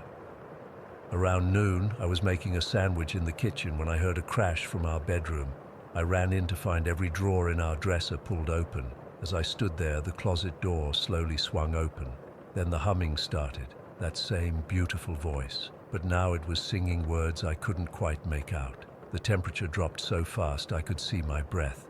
Then came the growling, not from one spot but from all around me, like I was surrounded. I backed out of the room, and the bedroom door slammed shut behind me. I could hear things being moved around inside, drawers opening and closing, hangers sliding in the closet. This went on for maybe 5 minutes while I stood in the hallway, not knowing what to do. Then everything went silent. When I finally got the courage to open the door again, the room was perfectly normal. Nothing out of place, no drawers open, closet door shut. But on our bed, in the center of the comforter, was a small pile of pennies arranged in a perfect circle. I don't know where they came from. We don't keep change in our bedroom. I took a photo of the pennies before I touched them. As I was taking the picture, I heard that female voice again, right next to my ear. Robert. I spun around, and for just a split second, I swear this happened, I saw a young woman standing in the doorway.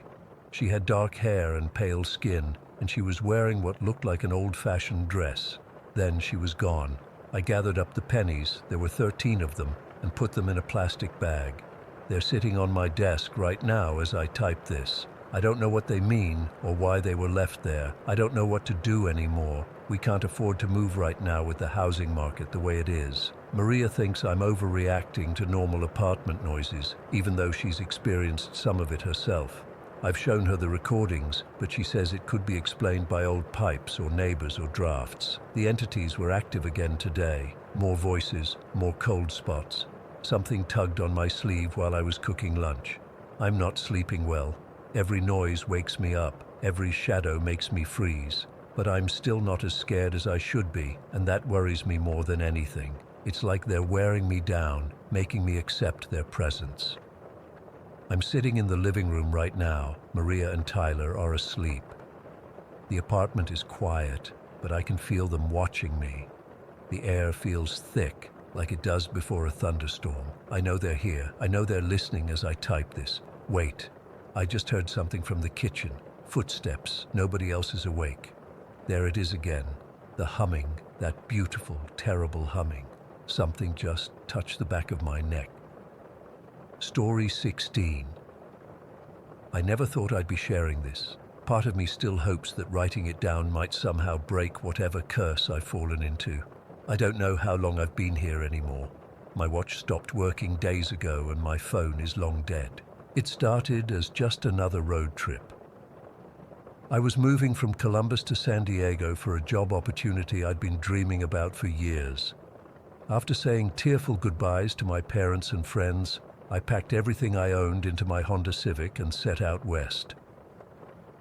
The first 2 days were perfect. Clear skies, good driving music, and that sense of adventure you get when you're finally doing something big with your life. On the third day, somewhere in Kansas, I decided to take a more scenic route. The main highways were getting monotonous, and I wanted to see more of the country I was crossing. My GPS suggested Highway 89 would save me about an hour while taking me through some beautiful landscapes. The locals at the gas station where I stopped for coffee gave me weird looks when I mentioned taking 89 through what they called Devil's Divide, but I brushed it off as small-town superstition. "You sure about that, honey? Most folks stick to the interstate," said the older woman behind the counter. I remember her concerned expression so clearly now. "I'll be fine," I assured her with a smile. "I want to see the real America anyway." God, I wish I'd listened. Highway 89 started normally enough. The road was well maintained for the first 20 miles or so, cutting through golden wheat fields and gently rolling hills. I had my windows down, enjoying the warm breeze and belting out lyrics to my favorite songs. Around 3 in the afternoon, I noticed my GPS signal getting spotty.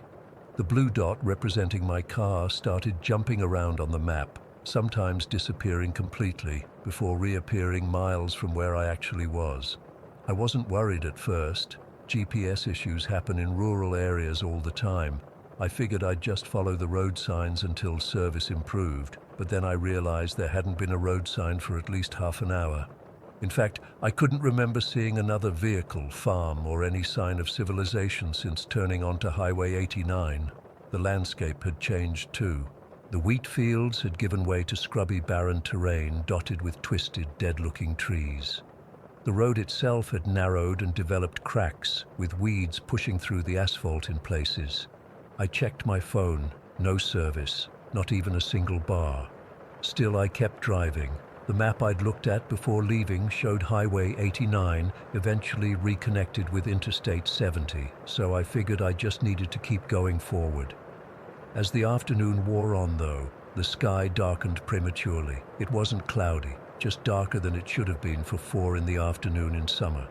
That's when I saw the truck. It was an old pickup, maybe from the 70s, rusted red with a dented fender. It was just sitting there on the shoulder of the road, driver's side door hanging open. I slowed down as I passed, peering inside to see if anyone needed help. The truck was empty, but something about it made my skin crawl. The interior looked like someone had just stepped out.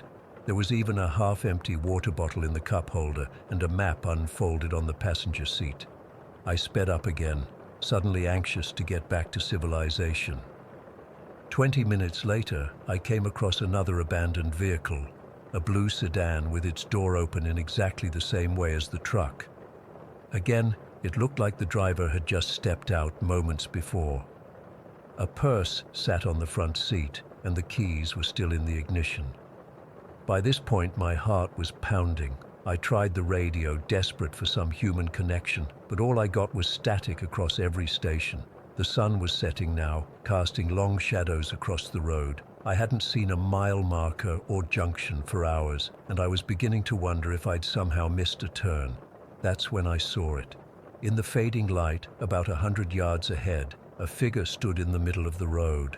I slowed down, squinting through my windshield. At first, I thought it might be someone whose car had broken down, maybe the owner of one of the abandoned vehicles I'd passed. But as I got closer, I realized this wasn't a normal person. The figure was tall and unnaturally thin, with arms that hung down almost to its knees. It was wearing what looked like tattered clothes, but they seemed to be part of its body, moving with it rather than hanging from it. Its skin was a sickly grey color, stretched tight over what I can only describe as a skull-like face with sunken dark holes where eyes should be. I screamed and jerked the wheel, swerving around the figure without stopping. In my rearview mirror, I saw it slowly turn to watch my car as I sped away, its movements jerky and wrong, like a puppet being manipulated by unseen strings. I floored the gas pedal, pushing my little Civic harder than I ever had before. The road curved and twisted through the increasingly barren landscape, and I took the turns recklessly, desperate to put as much distance as possible between me and whatever I'd just seen. After driving flat out for about 15 minutes, I saw something that made my blood run cold. Up ahead was a rusted red pickup truck with its driver's side door hanging open. The same truck. It had to be. Same dent in the fender, same position on the shoulder of the road. I slowed down in disbelief, my mind racing to make sense of what I was seeing. Had I somehow turned around without realizing it? Was I on some kind of loop in the road? But I hadn't made any turns. I'd been following the same highway. As I crawled past the truck at 10 miles per hour, something moved in my peripheral vision. The figure was standing next to the truck now, its gray head turned toward me, those empty eye sockets seeming to follow my movement. I stomped on the gas again, tears streaming down my face as I tried to understand what was happening. I drove and drove, taking random turns whenever the highway forked, trying to find my way out of whatever nightmare I'd entered. But every road led me back to the same stretch of Highway 89, with the same abandoned truck and now the same blue sedan further down. Sometimes the figure would be standing in the road, sometimes beside one of the vehicles, sometimes just visible at the edge of my headlight's reach, watching from the scrubby dead trees that lined the highway. Night had fully fallen by this point, and the darkness out here was absolute. No streetlights, no distant glow of towns or cities. Just my headlights cutting through the blackness and the stars above, which didn't look quite right somehow. Too bright, too close, arranged in patterns I didn't recognize. Then I noticed something in my rearview mirror. Headlights, far behind me but approaching fast. Relief washed over me. Another car meant another person, someone who might know the way out of this place. I slowed down, hoping the other driver would catch up. But as the headlights drew closer, something seemed wrong. They were floating too high off the ground for a normal vehicle, and they were moving impossibly fast, closing the distance between us in seconds rather than minutes. Before I could react, the lights were right behind me, blindingly bright, filling my car with harsh white light. Then, impossibly, they passed through my car, not around it. I felt nothing physically, but a wave of cold dread washed over me as the lights passed through me and then disappeared into the darkness ahead. I pulled over, hyperventilating, trying to make sense of what had just happened. That's when I noticed my gas gauge, nearly empty. I couldn't remember the last gas station I'd seen on this road. Had there even been one since I turned onto Highway 89? I kept driving anyway, hoping to find help before running out of gas completely. The needle dipped below empty, and still my car kept running for another 20 minutes before finally sputtering to a stop right next to the rusted red pickup truck. I sat there for hours, doors locked, too terrified to get out. The figure appeared and disappeared at the edge of my vision, never approaching my car directly, but always watching. Sometimes it would be standing in the road ahead, sometimes beside the truck. Sometimes I'd catch a glimpse of it moving between the dead trees. When dawn finally broke, though the light seemed wrong somehow, too gray and diffuse, I knew I had to leave my car. I grabbed my backpack, filled a water bottle, took my phone even though it was dead, and started walking. I've been walking for what feels like days now, maybe weeks, maybe months. Time doesn't work right here. Sometimes the sun moves across the sky in what seems like minutes. Other times it hangs motionless for what feels like days. No matter how far I walk or in what direction, I always end up back at my car and the abandoned truck. The figure is always somewhere nearby, watching, waiting. Sometimes I hear whispers when I try to sleep. Curled up in my car with the doors locked, voices that sound almost human but not quite. The headlights appear every night, passing through me each time. I've stopped being afraid of them. They're just another part of this place, like the figure and the abandoned vehicles. I've tried everything I can think of to escape. I've walked miles into the scrubland away from the road, only to find myself back where I started. I've tried hiding in the trunk of the blue sedan, only to wake up back in my own car. I've even tried approaching the figure once, desperate for answers, but it vanished as I got close, only to reappear further away. I don't know how much longer I can keep going. My food ran out long ago. I should be starving, but I don't feel hungry anymore. I should be dehydrated, but though my water is gone, I don't feel thirsty. I just exist here, trapped in this loop. If anyone ever finds this, though I don't know how you would, please stay away from Highway 89 in Kansas. Don't take the route through Devil's Divide, no matter how much time it might save you. Because once you're here, you can never leave. The locals knew. They tried to warn me. Devil's Divide isn't just a name. It's a place where reality splits open, where something else bleeds through, something ancient and patient that collects lost travelers like me. I think I hear my car's engine running now, which is impossible. I left the keys in the ignition, unless the figure is standing beside it, door open, those empty eye sockets turned toward me. It's beckoning, one gray, too long arm extended in invitation. Maybe this time I'll accept. Maybe that's the only way out. If you're reading this, I'm already gone. Just remember, stay off Highway 89. Story 17. I still haven't told many people about what happened that night in 2009. Most wouldn't believe me anyway. Some days I try to convince myself it was just a hallucination or some kind of mental breakdown, but deep down, I know what I saw was real. I was a cop for 15 years in a small Montana town where nothing ever happened. The most excitement we'd get was breaking up the occasional bar fight or catching kids smoking behind the high school. That all changed on October 12th. It was around 9:30 at night when dispatch called us about strange lights near Old Mill Road. My partner Dave Givens and I were just finishing up our coffee at the diner downtown. We'd been partners for almost 7 years by that point. The call came from Mrs. Crowley, this tough-as-nails widow who lived on the edge of town. She wasn't the type to call in false alarms or get spooked easily. She said she'd been seeing weird lights moving through the trees for the past couple hours. Old Mill Road leads to this abandoned lumber mill that closed down in the 80s. Back in the day, teenagers used to go there to party and mess around, but even they stopped going there years ago. There were always rumors about the place, workers who died in accidents, strange noises, the usual stuff small towns come up with. But something about that area always felt off, even in broad daylight. Dave and I took our cruiser and headed out. It was one of those pitch-black autumn nights where the darkness feels like it's pressing in on you from all sides. The road to the mill is about 5 miles off the main highway, winding through dense forest the whole way. Our headlights barely cut through the fog that had settled in. Probably just some kids with flashlights, Dave said, but I could tell he didn't believe it. The hair on my arms was standing up, and we hadn't even reached the turnoff yet. About a mile down Old Mill Road, our radio started acting up. First it was just static, then it cut out completely. I tried to call dispatch, but all I got was white noise. That's when we first noticed the light through the trees. This pulsing bluish glow that didn't look like any flashlight or campfire I'd ever seen.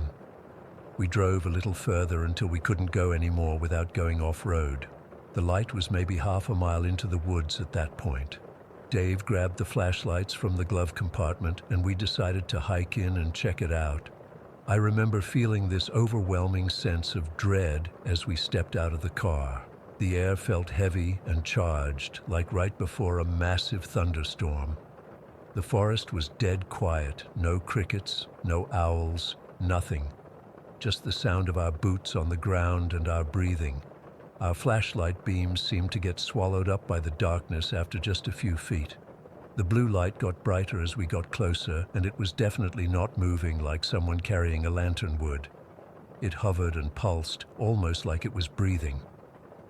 After about 15 minutes of walking, we reached a small clearing, and that's when I saw it. A perfect circle of blue light, maybe 20 feet across, hovering about 3 feet off the ground. The grass beneath it was black, like it had been burned, but there was no smell of fire.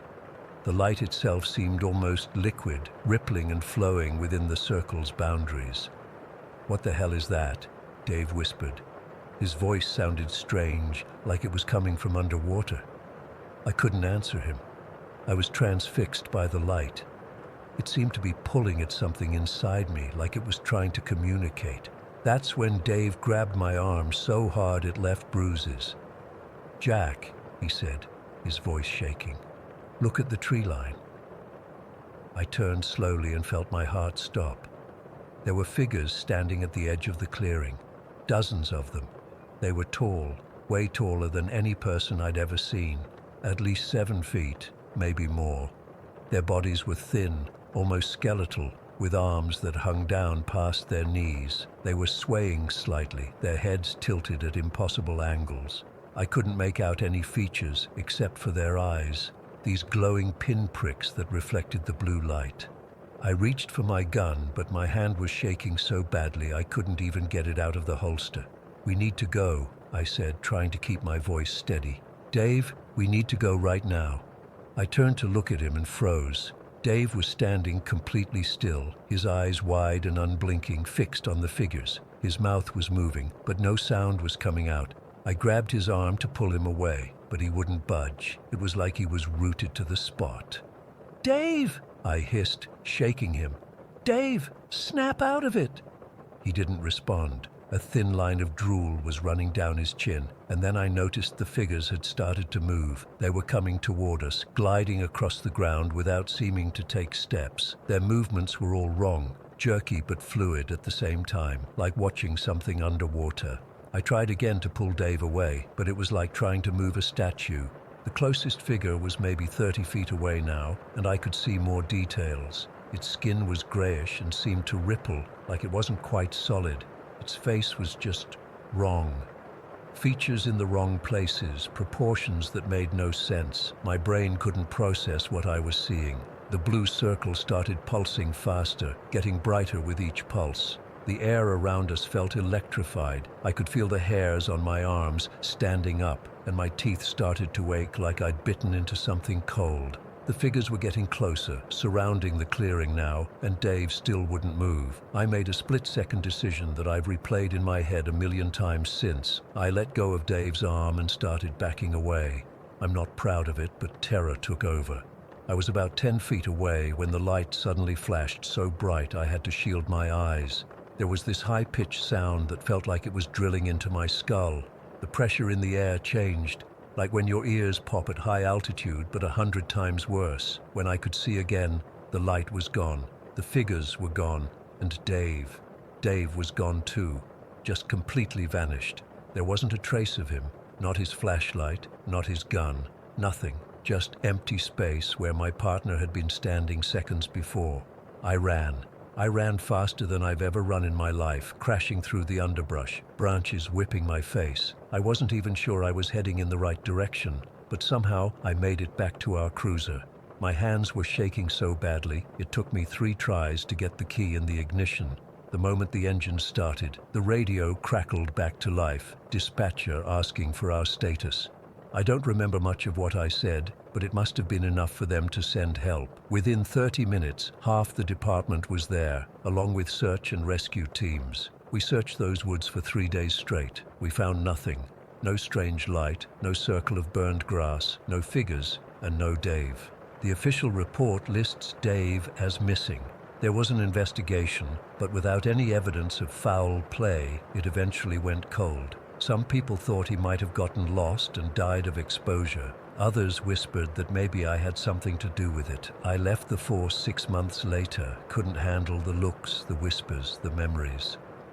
It's been 14 years now. I still live in town, but I keep to myself mostly. I've tried therapy, medication, even hypnosis to try to make sense of what happened that night.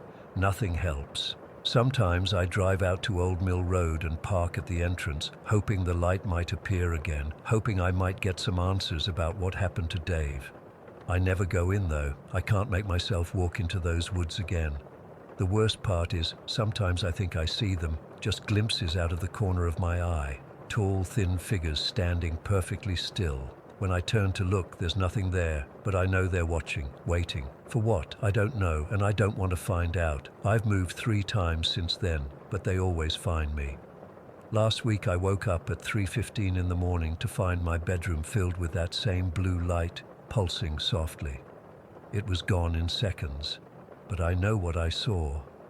Whatever took Dave that night is still out there, and I think it's only a matter of time before it comes back for me too. Sometimes when I'm alone at night, I swear I can hear Dave's voice calling my name from somewhere far away. And sometimes, in my dreams, I see what happened after that flash of light. Things I can't bring myself to write down, even now. All I know is that what took my partner wasn't from this world, and whatever is out there in those woods, it's still watching, still waiting. I'm not asking you to believe me. Most days I don't even believe myself. But if you're ever driving through Montana and you see a turnoff for Old Mill Road, keep going. Don't slow down. Don't look into the trees. And if you see a blue light in the woods, for God's sake, don't follow it. Story 18. I've never really shared this with anyone before. I mean, I've tried to tell my mom, my therapist, but they always give me that look. You know the one, where they're trying to be understanding, but you can tell they think you're either making it up or remembering a nightmare. But I know what I saw, and 20 years later, I still wake up in cold sweats when I think about it. I was 6 years old. We lived in this old house on Maple Street, not the kind that looks haunted or anything, just a normal suburban home with 4 bedrooms, a finished basement, and a big backyard where my little brother Charlie and I would play. My room was at the end of the upstairs hallway, painted light purple with those glow-in-the-dark stars stuck to the ceiling. I had this thing about sleeping with my door cracked open and my nightlight on. Typical kid stuff, I guess. That night started like any other. Mom tucked me in around 8, read me a story about talking animals, and kissed my forehead before leaving the door slightly ajar.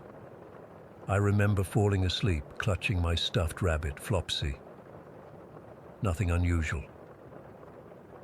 But then I woke up. I don't know what time it was. I couldn't tell time yet, but it was that deep part of the night when the whole house feels different. You know that silence that's not really silence? When everything is so quiet you can hear the refrigerator humming downstairs or the house settling, that kind of quiet. At first I thought maybe I needed to pee or I was thirsty, but then I realized something didn't feel right. The air in my room felt heavy, like when you walk into a room where people have been fighting and you can feel the tension even though no one's talking anymore. I remember blinking my eyes a few times, adjusting to the dim blue glow of my nightlight, and that's when I saw her, standing at the foot of my bed. A woman, just standing there, not moving, just watching me. Here's the part that still makes my skin crawl when I think about it. She had my face, not my 6-year-old face, but my adult face. Somehow, even as a child, I knew I was looking at myself, but an older version. Her hair was long and dark like mine, hanging in wet strands around her face and shoulders, like she'd just stepped out of the shower or been caught in the rain. She was wearing what looked like a white nightgown, also soaking wet, the fabric clinging to her body and dripping onto my carpet. But the worst part, the part that has haunted me for 20 years, was her smile.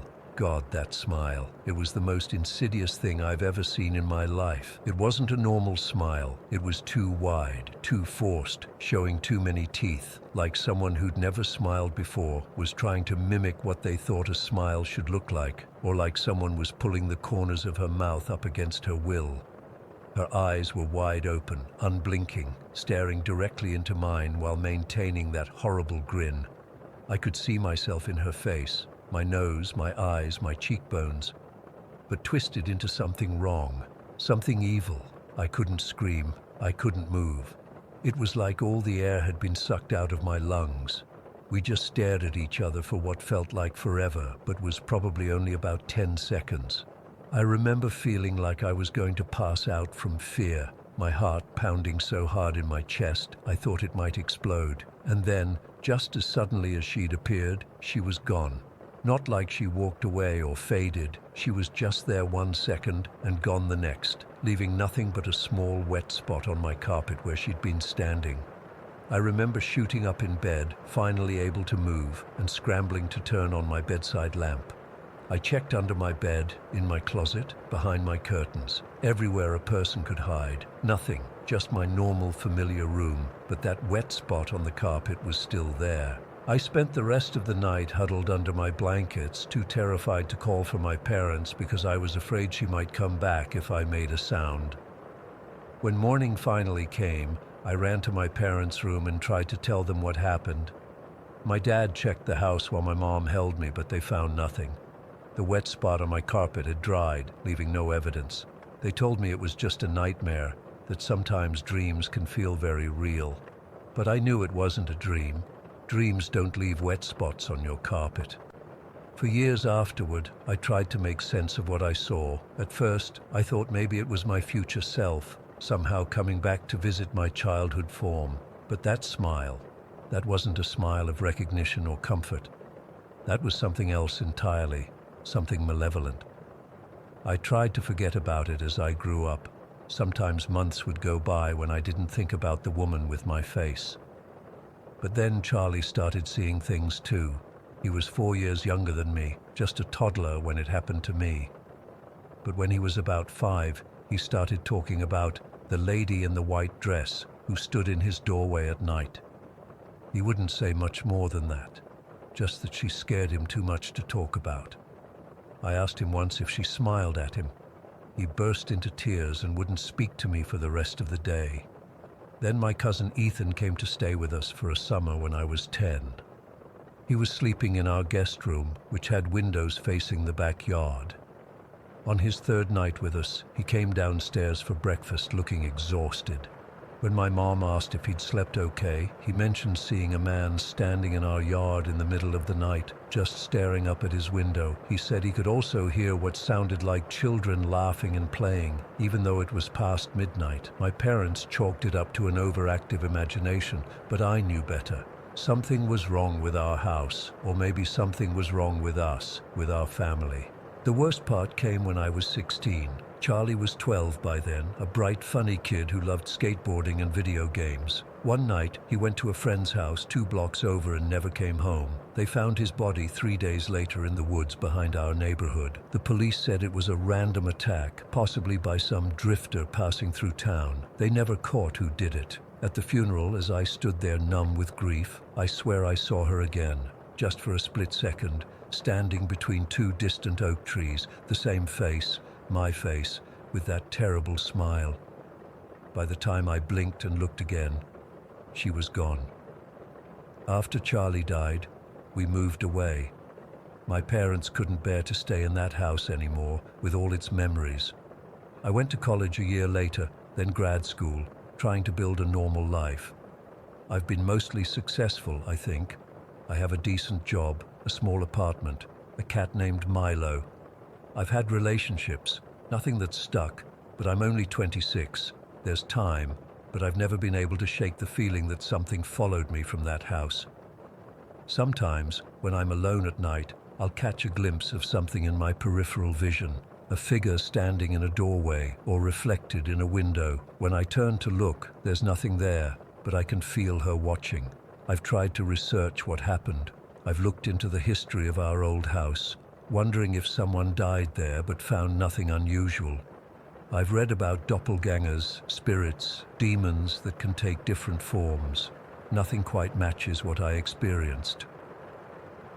Last year I watched that horror movie Smile and nearly had a panic attack in the theater. The way the possessed people smiled, too wide, too forced, too wrong, it brought everything rushing back. Same with the movie Us, with its concept of malevolent doppelgangers. Both times, I had to leave the theater and sit in my car, shaking, wondering if the filmmakers had somehow seen what I saw that night. I still have nightmares about her. In my dreams, she's always standing at the foot of my bed, dripping water, smiling that horrible smile. Sometimes she takes a step toward me. Sometimes she opens her mouth impossibly wide, as if to swallow me whole. I always wake up gasping for air, drenched in sweat. Last week, something happened that finally pushed me to share this story. I was going through some old boxes my parents had sent me, childhood keepsakes they'd found while cleaning out their attic. Among my school projects and drawings was a photo album I didn't recognize. Inside were family photos from when we lived in that house, birthdays, holidays, everyday moments. As I flipped through, I came across a picture that made my blood freeze. It was a photo of me at 6, sitting on our front porch steps in a summer dress, squinting in the sunlight. But in the window behind me, barely visible, was a figure, a woman in white, with long dark hair, watching me from inside the house. The photo slipped from my trembling hands. I picked it up again, telling myself it was just a trick of the light, or maybe my mom standing in the background. But when I looked closer, I could make out the face. It was me, adult me, staring out at child me, and she was smiling. I don't know what to make of all this. I don't know if what I saw was a ghost, a demon, a glimpse across time, or something else entirely. All I know is that it was real, and sometimes I still feel her watching me, waiting for something. And the worst part, as I've gotten older, I've started to look more and more like her. Every year, when I look in the mirror, I see her face looking back at me. My face, but somehow not quite right. Sometimes I catch myself smiling at my reflection, and I have to stop because it looks too much like her smile. I'm afraid of what that means. I'm afraid of what I might become. Story 19. I've been driving trucks for almost 20 years now, and let me tell you, you see some weird shit on the road. Sleep deprivation plays tricks on your mind. I've seen phantom hitchhikers that disappeared when I got closer, strange lights in the sky that were probably just planes, and animals that looked like something else entirely in the headlights. But what happened to me that night after Thanksgiving in 2017 wasn't my imagination. It wasn't exhaustion. It wasn't the coffee or the energy drinks. I know what I saw, what I heard, and what I felt. I'm only writing this now because I need to get it out. I've told my wife, but she thinks I dozed off at the wheel that night. My buddy Mike is the only one who didn't laugh it off, but even he has that look in his eyes like he's humoring me. So here goes. I was making a run from Boston to Charlotte with a load of electronics, standard delivery, nothing special. I'd done this route dozens of times before. It was late November, just a few days after Thanksgiving, and the weather was turning nasty. I remember being pissed because I wanted to be home with my family for the holiday, but we needed the money, and long haul pays well. The day started normal enough. I got on the road around noon after a decent night's sleep at a motel. The first several hours were uneventful. Just me, my podcast about fishing, my hobby when I'm not on the road, and the highway. I made good time until I hit Virginia and started heading through the Appalachians on Route 17. That's when the fog rolled in. I'm talking about fog so thick you could barely see 20 feet in front of you, the kind that swallows your headlights. I slowed down to about 30 miles per hour, white-knuckling the steering wheel. There wasn't another vehicle in sight, not surprising given the conditions and the time. It was approaching 10 at night. I tried to find a radio station for company, but all I got was static. Even my satellite radio was cutting in and out, which was weird. I remember thinking the mountains must be blocking the signal. I was completely alone on that road. The fog was hugging the pavement, curling around my truck like something alive. The temperature outside had dropped to around 25 degrees, and my breath was visible inside the cab. I cranked the heat up, but it wasn't doing much good. That's when I saw her. She was just standing there on the shoulder. No car nearby. No obvious reason why anyone would be out there in the middle of nowhere in these conditions. My headlights caught her for just a second as I approached. A woman, maybe mid-30s, wearing what looked like a sundress, completely inappropriate for the weather. Her hair was long and dark, hanging in wet strands around her face, but it was her face that made my blood run cold. Pale doesn't even begin to describe it. Her skin was almost blue-white, like someone who had drowned. And her eyes, they were open too wide and dark, like empty sockets. I'm not proud to admit this, but I didn't stop. 20 years on the road, I've helped plenty of stranded motorists, but something about this woman set off every alarm bell in my body. I slowed down as I passed her. I'm not a complete asshole, and I watched her in my side mirror as I drove by. She didn't move. She didn't wave or call out. She just stood there, her head turning to follow my truck, and then she was gone. Not like she walked away or anything. She simply wasn't there anymore when I looked again. The fog had swallowed her, I figured. I felt guilty, but also relieved. I told myself I'd report it at the next truck stop, though a part of me knew I wouldn't. I kept driving, now thoroughly unsettled. The mountain road twisted and turned, and the fog wasn't letting up. I kept checking my mirrors, half expecting to see those hollow eyes staring back at me. About 20 minutes later, I had convinced myself I was being stupid. Probably just some local who knew a shortcut through the woods. Maybe she was walking to a house just off the road that I couldn't see. I was starting to relax a bit. That's when I saw her again. Same woman, same dress, same position on the shoulder, same empty stare. This was impossible. I'd been driving at least 15 miles since I'd seen her. There's no way she could have gotten ahead of me, especially on foot in that weather. I actually braked this time, slowing almost to a stop. She was about 50 feet ahead of me on the passenger side. My headlights illuminated her clearly. Her dress was soaking wet, clinging to her frame. She was barefoot on the frozen ground. "What the fuck?" I whispered to myself. I reached for my phone, thinking I should take a picture, document this somehow. When I looked up, she was gone again. I sat there for a moment, engine idling, staring at the empty patch of road where she had been standing. The hairs on the back of my neck were standing up. I'm not ashamed to say I was scared. I've never believed in ghosts or any of that supernatural bullshit, but in that moment, I wasn't so sure anymore. I put the truck in gear and drove on, faster now. I wanted to get out of those mountains, out of the fog, somewhere with other people and bright lights. That's when I heard it. A child's laugh. Soft at first, like it was coming from far away. Then louder, clearer, like it was right behind me in the cab. I nearly drove off the road. I whipped my head around so fast, I kinked my neck. There was no one there, just my empty cab, my duffel bag on the floor, and my lunch cooler. "Get a grip, Tim," I said out loud, trying to drown out the sound of my own pounding heart. "You're overtired." But I wasn't tired. I was wide awake now, adrenaline coursing through my veins. I drove on, constantly checking my mirrors, scanning the road ahead. The fog seemed to be getting thicker, if that was even possible. I couldn't see the stars or moon, couldn't even make out the tree line. It was just me, my headlights, and the endless white. Then she was in the middle of the road. She appeared so suddenly, I had no time to react properly. I slammed on my brakes and swerved, the truck fishtailing on the wet pavement. I was hauling a full load, and those tons of cargo wanted to keep moving.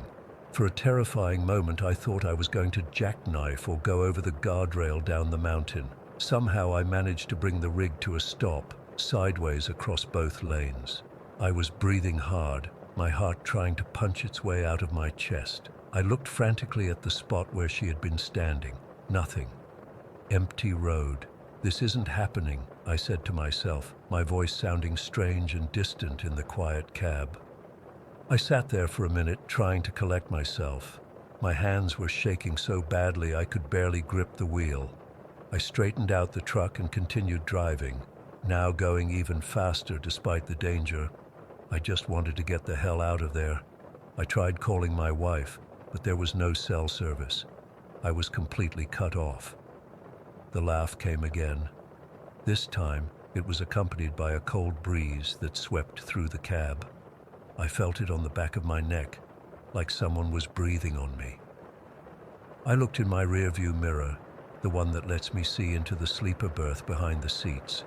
She was there, sitting on my bunk, her wet hair dripping onto my blankets, those empty eyes staring directly into mine through the mirror. "Help me," she whispered. Her voice was wrong, like multiple voices layered on top of each other, some high, some low, none of them matching her lips as they moved. I completely lost it then. I think I screamed. I definitely stepped on the gas hard enough to throw myself back against the seat. The truck surged forward, engine roaring as I pushed it to its limit on those dangerous curves. I didn't look in the mirror again. I didn't want to know if she was still there. I just drove, praying to a God I hadn't spoken to since I was a kid. I promised him anything if he'd just get me out of those mountains alive. After what felt like hours but was probably only 20 minutes, the fog began to thin. I started seeing signs for a town ahead. When I finally pulled into a truck stop, I was drenched in sweat despite the cold, and my hands were cramped from gripping the steering wheel. I parked and just sat there for a while, waiting to see if anything else would happen. Eventually, I worked up the courage to check the sleeper berth. It was empty. The blankets were dry. There was no sign anyone had been there. I spent the rest of the night in that truck stop, sitting in the diner drinking coffee until dawn.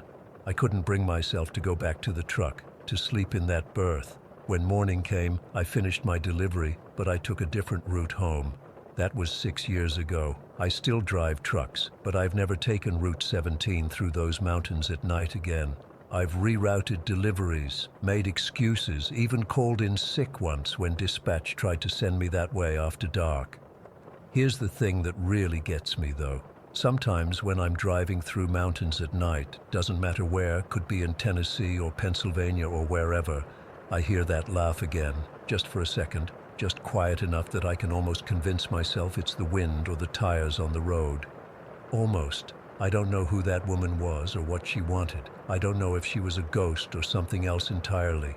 I don't know why she appeared to me that night. All I know is that I'm not the only trucker with stories about Route 17.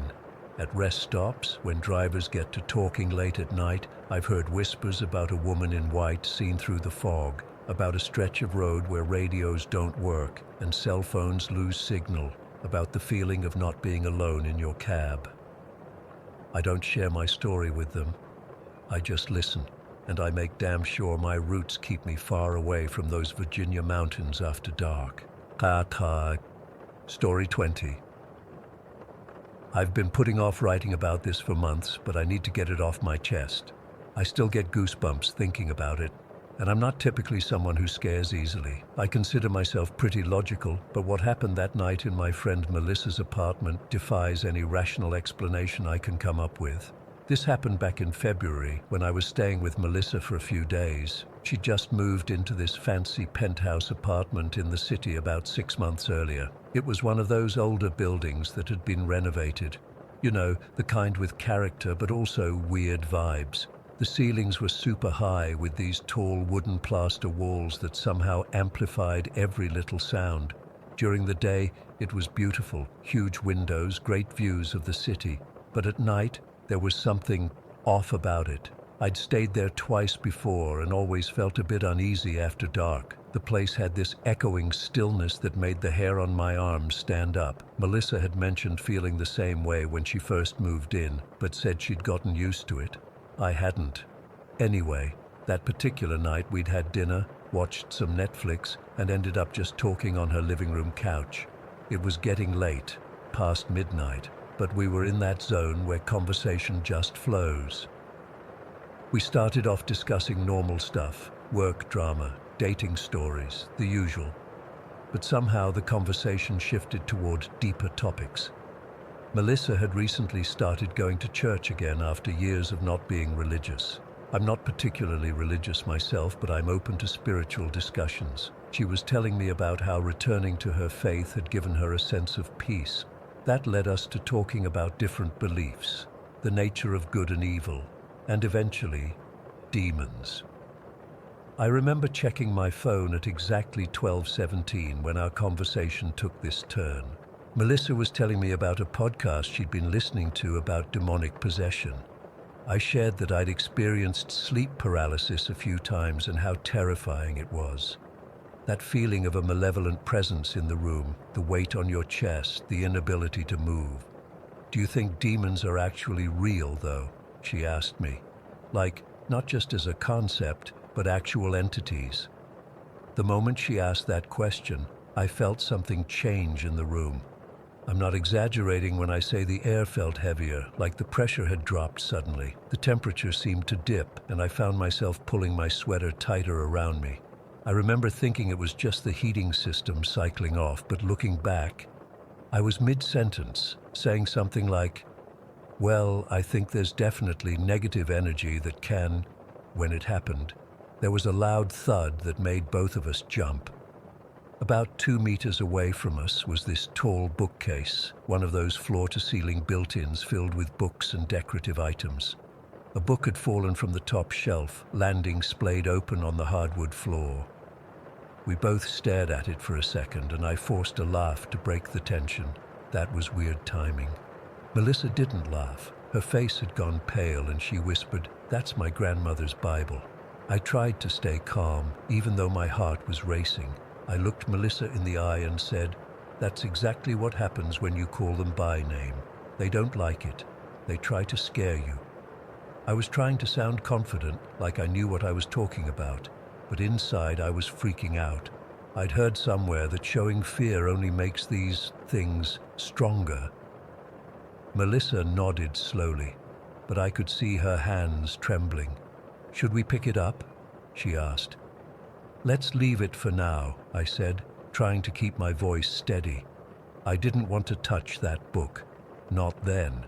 We tried to steer the conversation to lighter topics, vacation plans, a new restaurant that had opened downtown, but there was this undeniable tension hanging in the air. Every few minutes my eyes would dart to the book on the floor, as if expecting it to move. I checked my phone again, 1:20 a.m. We'd been talking about nothing important for almost an hour, deliberately avoiding the subject of anything supernatural. I was starting to relax a bit, thinking maybe it really was just a coincidence, when Melissa said, "You know, my mom always told me that..." And then it happened again. A second book fell from the shelf. Not just fell, it was like it had been pushed. It didn't just slip off and drop straight down. It flew outward before hitting the ground about a meter from the bookcase. This wasn't physics. This wasn't a book gradually working its way to the edge of a shelf. This time, neither of us pretended it was normal. Melissa let out a small scream, and I felt ice in my veins. The book had landed open, pages fluttering as if caught in a breeze, except there was no draft in the apartment. I don't know where I found the courage, but something in me snapped. I stood up, my legs shaking but my voice firm, and I practically shouted, "In the name of Jesus, I rebuke you. You are not welcome here. Leave this house now. I'm not even religious." Those words just came out of me, like something else was speaking through me. The apartment fell completely silent after that. Not the normal kind of quiet, but an absolute stillness that felt like the entire building was holding its breath. Melissa burst into tears. She jumped up from the couch and ran to the bathroom. I could hear her splashing water on her face, taking deep breaths. When she came back, her eyes were red and she grabbed my arm with both hands. "Please don't leave me alone tonight," she begged. "Please." I wasn't planning to. Wild horses couldn't have dragged me out of that apartment to face the dark hallways and elevator alone. But I also didn't want to stay. The apartment no longer felt like a safe space. It felt like we were intruding in something else's territory. We moved to her bedroom, leaving both books where they had fallen. Neither of us wanted to touch them. We kept all the lights on and sat on her bed, backs against the headboard, watching mindless videos on YouTube to distract ourselves. We didn't talk about what had happened. We didn't talk about anything meaningful at all, as if we were afraid that deep conversation might invite whatever it was back. I didn't sleep at all that night. Melissa dozed off around 4 in the morning, but I stayed awake watching her bedroom door, jumping at every creak and settling noise the building made. The sun rising was the biggest relief I've ever felt. In the morning, we found both books back on the shelf. I wish I could tell you that was a joke to lighten the mood, but it's not. They were back on the shelf, perfectly aligned with the other books. Neither of us had touched them. Neither of us had left the bedroom. Melissa moved out 3 weeks later. She never explicitly said it was because of what happened that night, but she didn't have to. I helped her pack, and neither of us mentioned the incident, like we had some unspoken agreement to pretend it never happened. I still think about it though, about what would have happened if we'd continued that conversation after the first book fell, about what might have manifested if I hadn't spoken those words, about what put those books back on the shelf. Sometimes late at night, when my apartment is too quiet, I turn on the TV or play music, anything to fill the silence, because I know now that silence isn't always empty. Sometimes it's listening. I've tried researching similar experiences online, looking for some explanation that makes sense. Sleep paralysis doesn't explain it. We were both wide awake. Drafts or unstable shelving doesn't explain books flying outward or returning to their places. I've even wondered if Melissa was playing some elaborate prank, but the genuine fear in her eyes that night, you can't fake that. The only thing I know for sure is that I'll never again dismiss someone's story of supernatural encounters, and I'll never again discuss demons after midnight in an unfamiliar place. Some conversations I've learned don't just describe the world, they can change it. They can open doors you never meant to unlock, and sometimes when you call something by name, it answers. Story 21. I still don't know what to make of what happened to me during quarantine. I've never told anyone the full story because, honestly, it sounds insane. But I need to get this off my chest because it still messes with my sleep, and I'm hoping someone here might have experienced something similar. This all started around November 2020. I was a third-year engineering student, doing remote classes from this tiny house I was renting just off campus. It was basically a converted garage, bedroom, bathroom, and a kitchenette all crammed into maybe 400 square feet. The rent was dirt cheap, which was the only reason I could afford it on my own. Like everyone else during that time, I was going stir-crazy from isolation. My roommate from the previous year had moved back home when everything went online, so I was completely alone. My classes were all on Zoom. I barely saw anyone in person, and my sleep schedule was completely wrecked. I'd stay up until 3 or 4 in the morning, sleep until noon, then log into my afternoon classes looking like death warmed over. That night in November was nothing special at first. It was a Tuesday, I remember clearly, because I'd just finished a brutal thermodynamics midterm earlier that day. I was stressed and wanted to unwind, so around 11 p.m. I rolled a joint. Yeah, I know, not the healthiest coping mechanism. I smoked by the cracked bathroom window, then grabbed some water and my tablet to read manga in bed. I was propped up against my pillows halfway through the new Chainsaw Man chapter when I first noticed the silence, and I mean silence. Not just quiet, but that unnatural absence of sound that makes your ears strain for something, anything. The constant hum of my mini fridge, the occasional car passing outside, the old house creaking, all of it just stopped. It was like someone had pressed mute on the world. Even the sound of my own breathing seemed dampened somehow. I paused my reading and sat there for maybe 30 seconds, feeling increasingly uneasy. I figured maybe I was just really high, so I decided to call it a night. I got up to turn off the ceiling light. My bed was against the wall opposite the light switch. Then walked back to my bed in the dark. As I was about to get in, I froze. There was someone sitting exactly where I'd been sitting just seconds before. It was a woman in a light-colored sundress, sitting cross-legged on my bed, but where her head should have been, there was just this paper bag, like a grocery bag, but it was worn and slightly wrinkled. No eye holes, no mouth, nothing, just a blank paper bag. I couldn't move. I couldn't scream. I just stood there, my heart trying to punch its way out of my chest. The silence was deafening now, pressing against my eardrums. The figure didn't move or acknowledge me in any way. It just sat there, facing forward, hands resting in its lap. I don't know how long I stood frozen like that, probably only seconds, but it felt like forever. Finally, some survival instinct kicked in, and I lunged for the light switch. My hands were shaking so badly I missed it on the first try, but I managed to flip it on the second attempt. The moment the light flooded the room, the figure was gone, just gone. My bed was empty, slightly rumpled where I'd been sitting before. The silence lifted too, like someone had turned the volume back up on the world. I could hear my fridge humming again, a dog barking somewhere outside. I didn't sleep that night. I kept all the lights on, put on a playlist of calming music to fill the silence, and sat in my desk chair until morning, afraid to even look at my bed. I convinced myself I'd hallucinated the whole thing. The weed must have been stronger than I thought. Or maybe I was so sleep-deprived I'd had some kind of waking dream. That explanation worked for about a week, until it happened again. I was in the shower this time, around midnight. That same unnatural silence descended while I was rinsing shampoo from my hair. The water was still running, but the sound of it hitting the shower floor just muffled.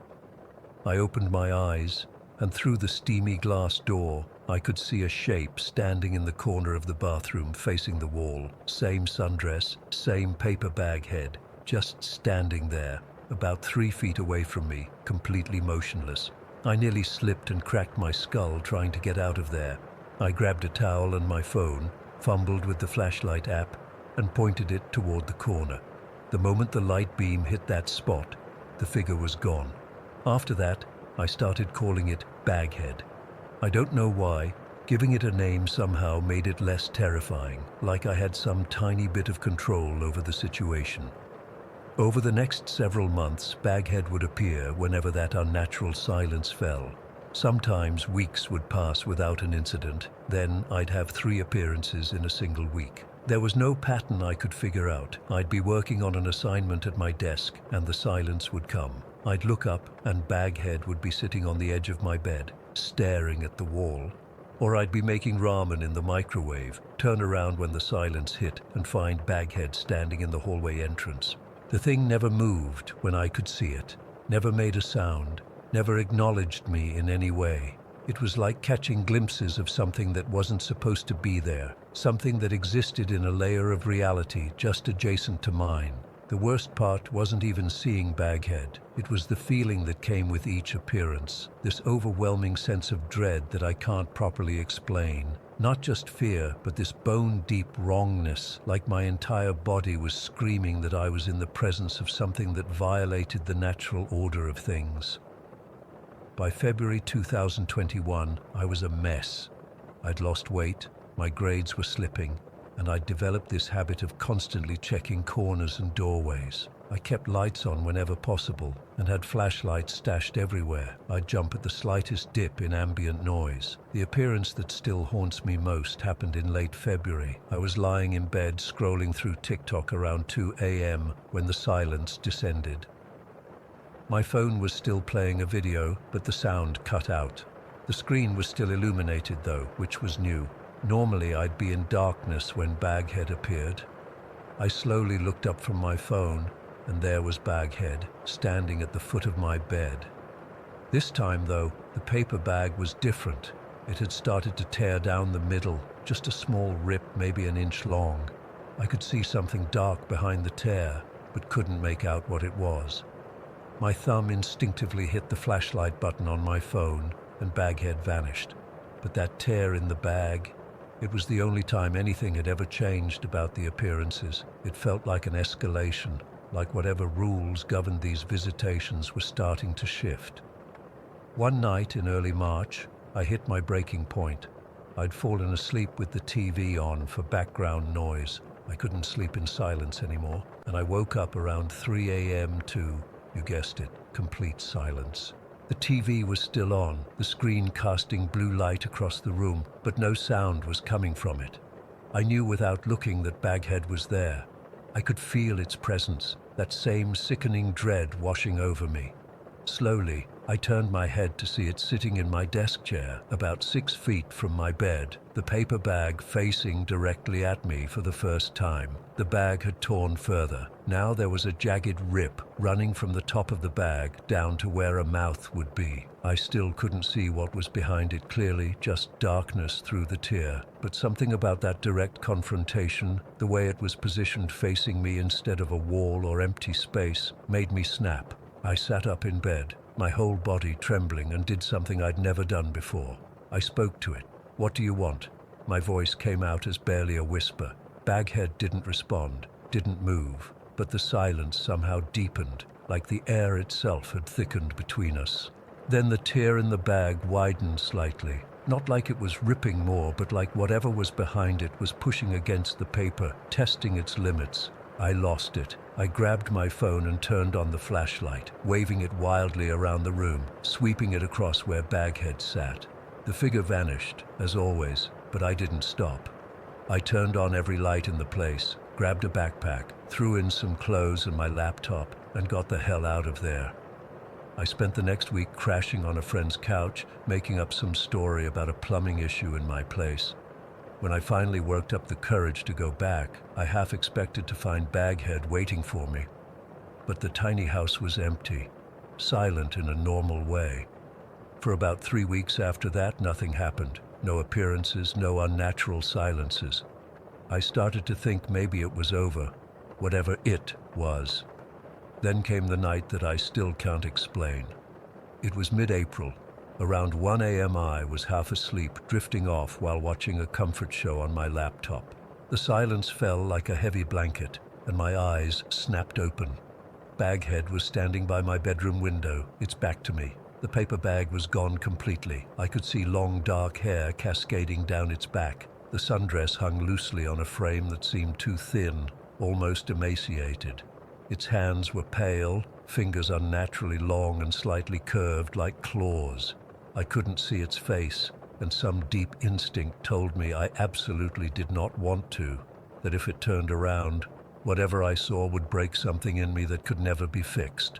I fumbled for my phone, hands shaking violently, and managed to turn on the flashlight. But this time, when the light hit Baghead, it didn't immediately disappear. It started to turn slowly, its head beginning to rotate toward me. I screamed and threw my phone at it. The phone passed right through where Baghead stood and clattered against the window. In that split second of distraction, Baghead vanished. That was the last time I ever saw it. The next day, I gave notice on my tiny house and moved in with some classmates who had a spare room. I've never experienced anything like it since. It's been almost 3 years, and I still don't know what to make of what happened. Was it all in my head, some stress-induced hallucination triggered by isolation and anxiety? Was it some kind of entity or spirit, or something else entirely? All I know is that sometimes when things get too quiet, I find myself scanning corners and empty chairs, half expecting to see a figure in a sundress with a paper bag over its head. And I always keep a flashlight nearby. Story 22. I still don't sleep well, even after all these years. What happened with my cousin's kid messed me up pretty bad. I've never shared this with anyone outside the family, but I need to get this off my chest because it still haunts me. I moved to Valdemar about 4 years ago after my uncle offered me work at his construction business. It's a small rural town where everybody knows everybody and outsiders stick out like sore thumbs. I'm originally from the city, but after losing my job and going through a messy breakup, I needed a fresh start. My uncle Carlos invited me to stay with him and his family while I got back on my feet. Carlos has 2 sons, Miguel, who was 15 at the time, and Mateo, who was only 6. They lived in this old farmhouse that had been in the family for generations. The house itself was nothing special, 2 stories, creaky floorboards, and that distinct smell that old houses have. I slept in a small guest room on the 2nd floor, right across from Mateo's room. The first few weeks were uneventful. I worked with my uncle during the day, ate dinner with the family, and kept to myself in the evenings. Carlos's wife, Elena, was always kind to me, though I could tell she wasn't thrilled about having another mouth to feed. The sleepwalking started about a month after I moved in. I remember it clearly because it was during a thunderstorm. I woke up around 2 in the morning to use the bathroom when I noticed Mateo standing in the hallway. He was just standing there completely still, facing the staircase. I approached him carefully, not wanting to startle him. "Mateo," I whispered, "you okay, buddy?" He didn't respond. His eyes were closed, but tears were streaming down his face. It freaked me out. I gently touched his shoulder, and he started sobbing, still asleep. "I need to go," he said in this weird, flat voice that didn't sound like him at all. Miguel appeared from his room looking annoyed rather than concerned. "He does this sometimes," he explained as he guided Mateo back to bed. "Just sleepwalking. Don't worry about it." I didn't sleep the rest of that night. Something about the way Mateo had been standing, the direction he was facing, it bothered me. But I figured Miguel knew best since he lived with his brother. Over the next couple of weeks, it happened 3 more times. Always between 2 and 3 in the morning, and always with Mateo heading in the same direction, toward the staircase. Miguel would always appear and handle it, so I tried not to interfere. But I started noticing a pattern. Mateo wasn't just wandering aimlessly like sleepwalkers usually do. He was deliberately trying to go somewhere. One night, Miguel wasn't home. He was at a friend's house for a sleepover. I was up late watching videos on my phone when I heard Mateo's door creak open. I peeked out and saw him shambling toward the stairs again, moving with that weird, stiff gait. "Mateo," I called softly, not wanting to wake Carlos and Elena. He didn't stop. As he reached the top of the stairs, I jumped up and grabbed his arm. His skin was ice cold. "I have to go," he mumbled, his eyes still closed. "He's waiting for me." A chill ran down my spine. "Who's waiting for you, Mateo?" He didn't answer, just kept trying to pull away from me. I picked him up and carried him back to his room.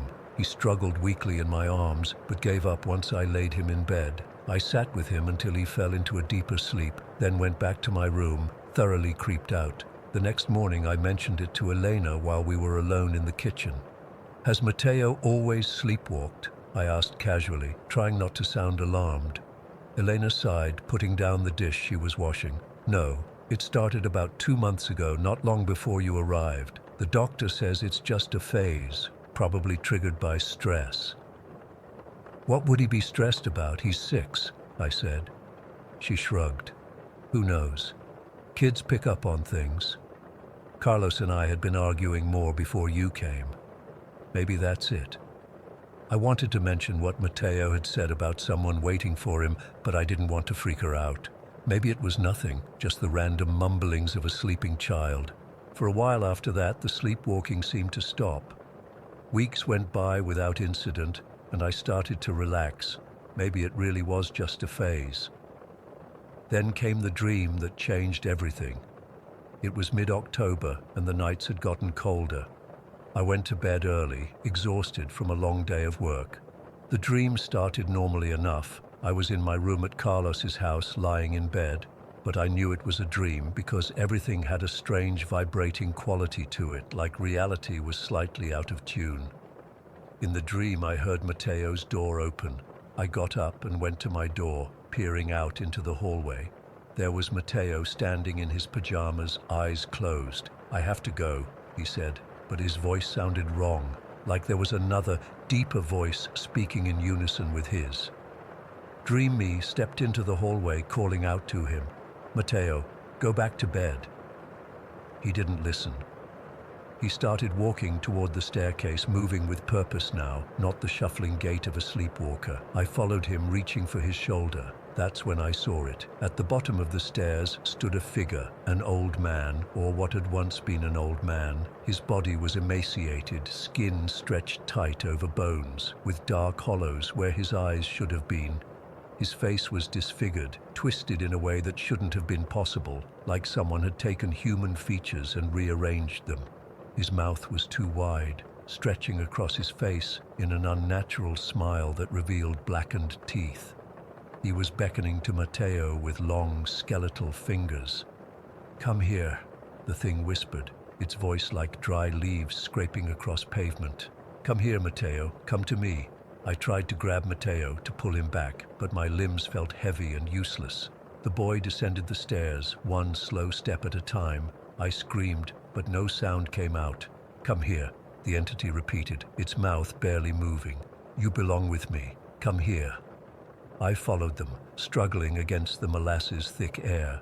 The thing at the bottom of the stairs never took its hollow eyes off Mateo. As the boy reached the bottom step, the entity extended its hand, and Mateo took it. The thing's fingers closed around the child's small hand, and it began leading him toward the front door. I finally managed to reach the bottom of the stairs, lunging for them, but they were moving away too quickly. The front door swung open, revealing not the yard, but a darkness deeper than any night I'd ever seen. The entity led Mateo toward this void, and just as they were about to step through, I woke up. I sat bolt upright in bed, drenched in sweat and breathing hard. My room was cold, much colder than it should have been. Without thinking, I rushed to Mateo's room and threw open the door. He was sitting up in bed, eyes wide open, staring at nothing. "Mateo," I whispered. Slowly, he turned to look at me. "The old man wants me to go with him," he said in a completely normal voice, like he was commenting on the weather. "He says I have to." I nearly pissed myself. I hit the light switch and crossed the room in 2 strides, gathering him in my arms. He felt normal now, warm and solid. "What old man, Mateo? Tell me about him." But Mateo had already fallen back asleep, his head lolling against my shoulder. I laid him back down and checked the entire room, looking in the closet and under the bed, finding nothing unusual. I ended up sleeping on the floor of his room that night, too scared to leave him alone. In the morning, I told Carlos and Elena everything. The dream, what Mateo had said, all of it. I expected them to dismiss it, to tell me it was just my imagination running wild after hearing about Mateo's sleepwalking. Instead, Elena went pale and sat down heavily at the kitchen table. Carlos put a hand on her shoulder, his face grim. "Mateo's been drawing pictures at school," Elena said quietly. "His teacher showed us at the parent-teacher meeting last week. They're all of an old man with a strange face." She was concerned. Carlos rubbed his face. We took him to Dr. Reyes last month. He said it could be night terrors, prescribed some medication. It hasn't helped. Has Mateo said anything about this old man before? I asked. They exchanged looks. He calls him the man who wants to take me away, Elena said, her voice breaking. We thought it was just an imaginary friend, or maybe something he saw in a movie. That day, Carlos took Mateo to another doctor in the next town over. They ran tests, asked questions, and ultimately came to the same conclusion: night terrors, possibly exacerbated by an overactive imagination. They adjusted his medication and sent him home, but the sleepwalking got worse. Now it was happening every night, and Mateo was becoming harder to stop. He would struggle and scream when we tried to keep him from going downstairs. We started taking turns watching him, sitting in his room all night to make sure he didn't wander off. One night, after a particularly bad episode where Mateo had scratched Miguel's face trying to get away, Elena made a decision. We need to take him to Doña Rosario, she said firmly when Carlos started to protest. The doctors aren't helping. What have we got to lose? Doña Rosario was a local witch doctor who lived on the outskirts of town. Some people swore by her remedies and rituals, others called her a fraud.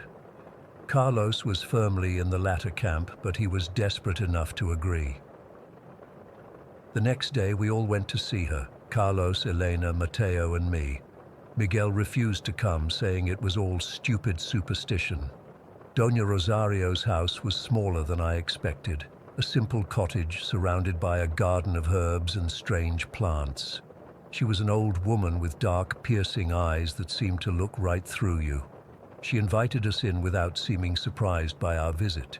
She had Mateo sit in front of her while she examined him, looking into his eyes, feeling his pulse, asking him questions in a low voice I couldn't hear. Then she asked us to wait outside while she spoke with him alone. 20 minutes later, she called us back in. "Your son is being called," she said simply. "Something old and hungry has fixed its attention on him.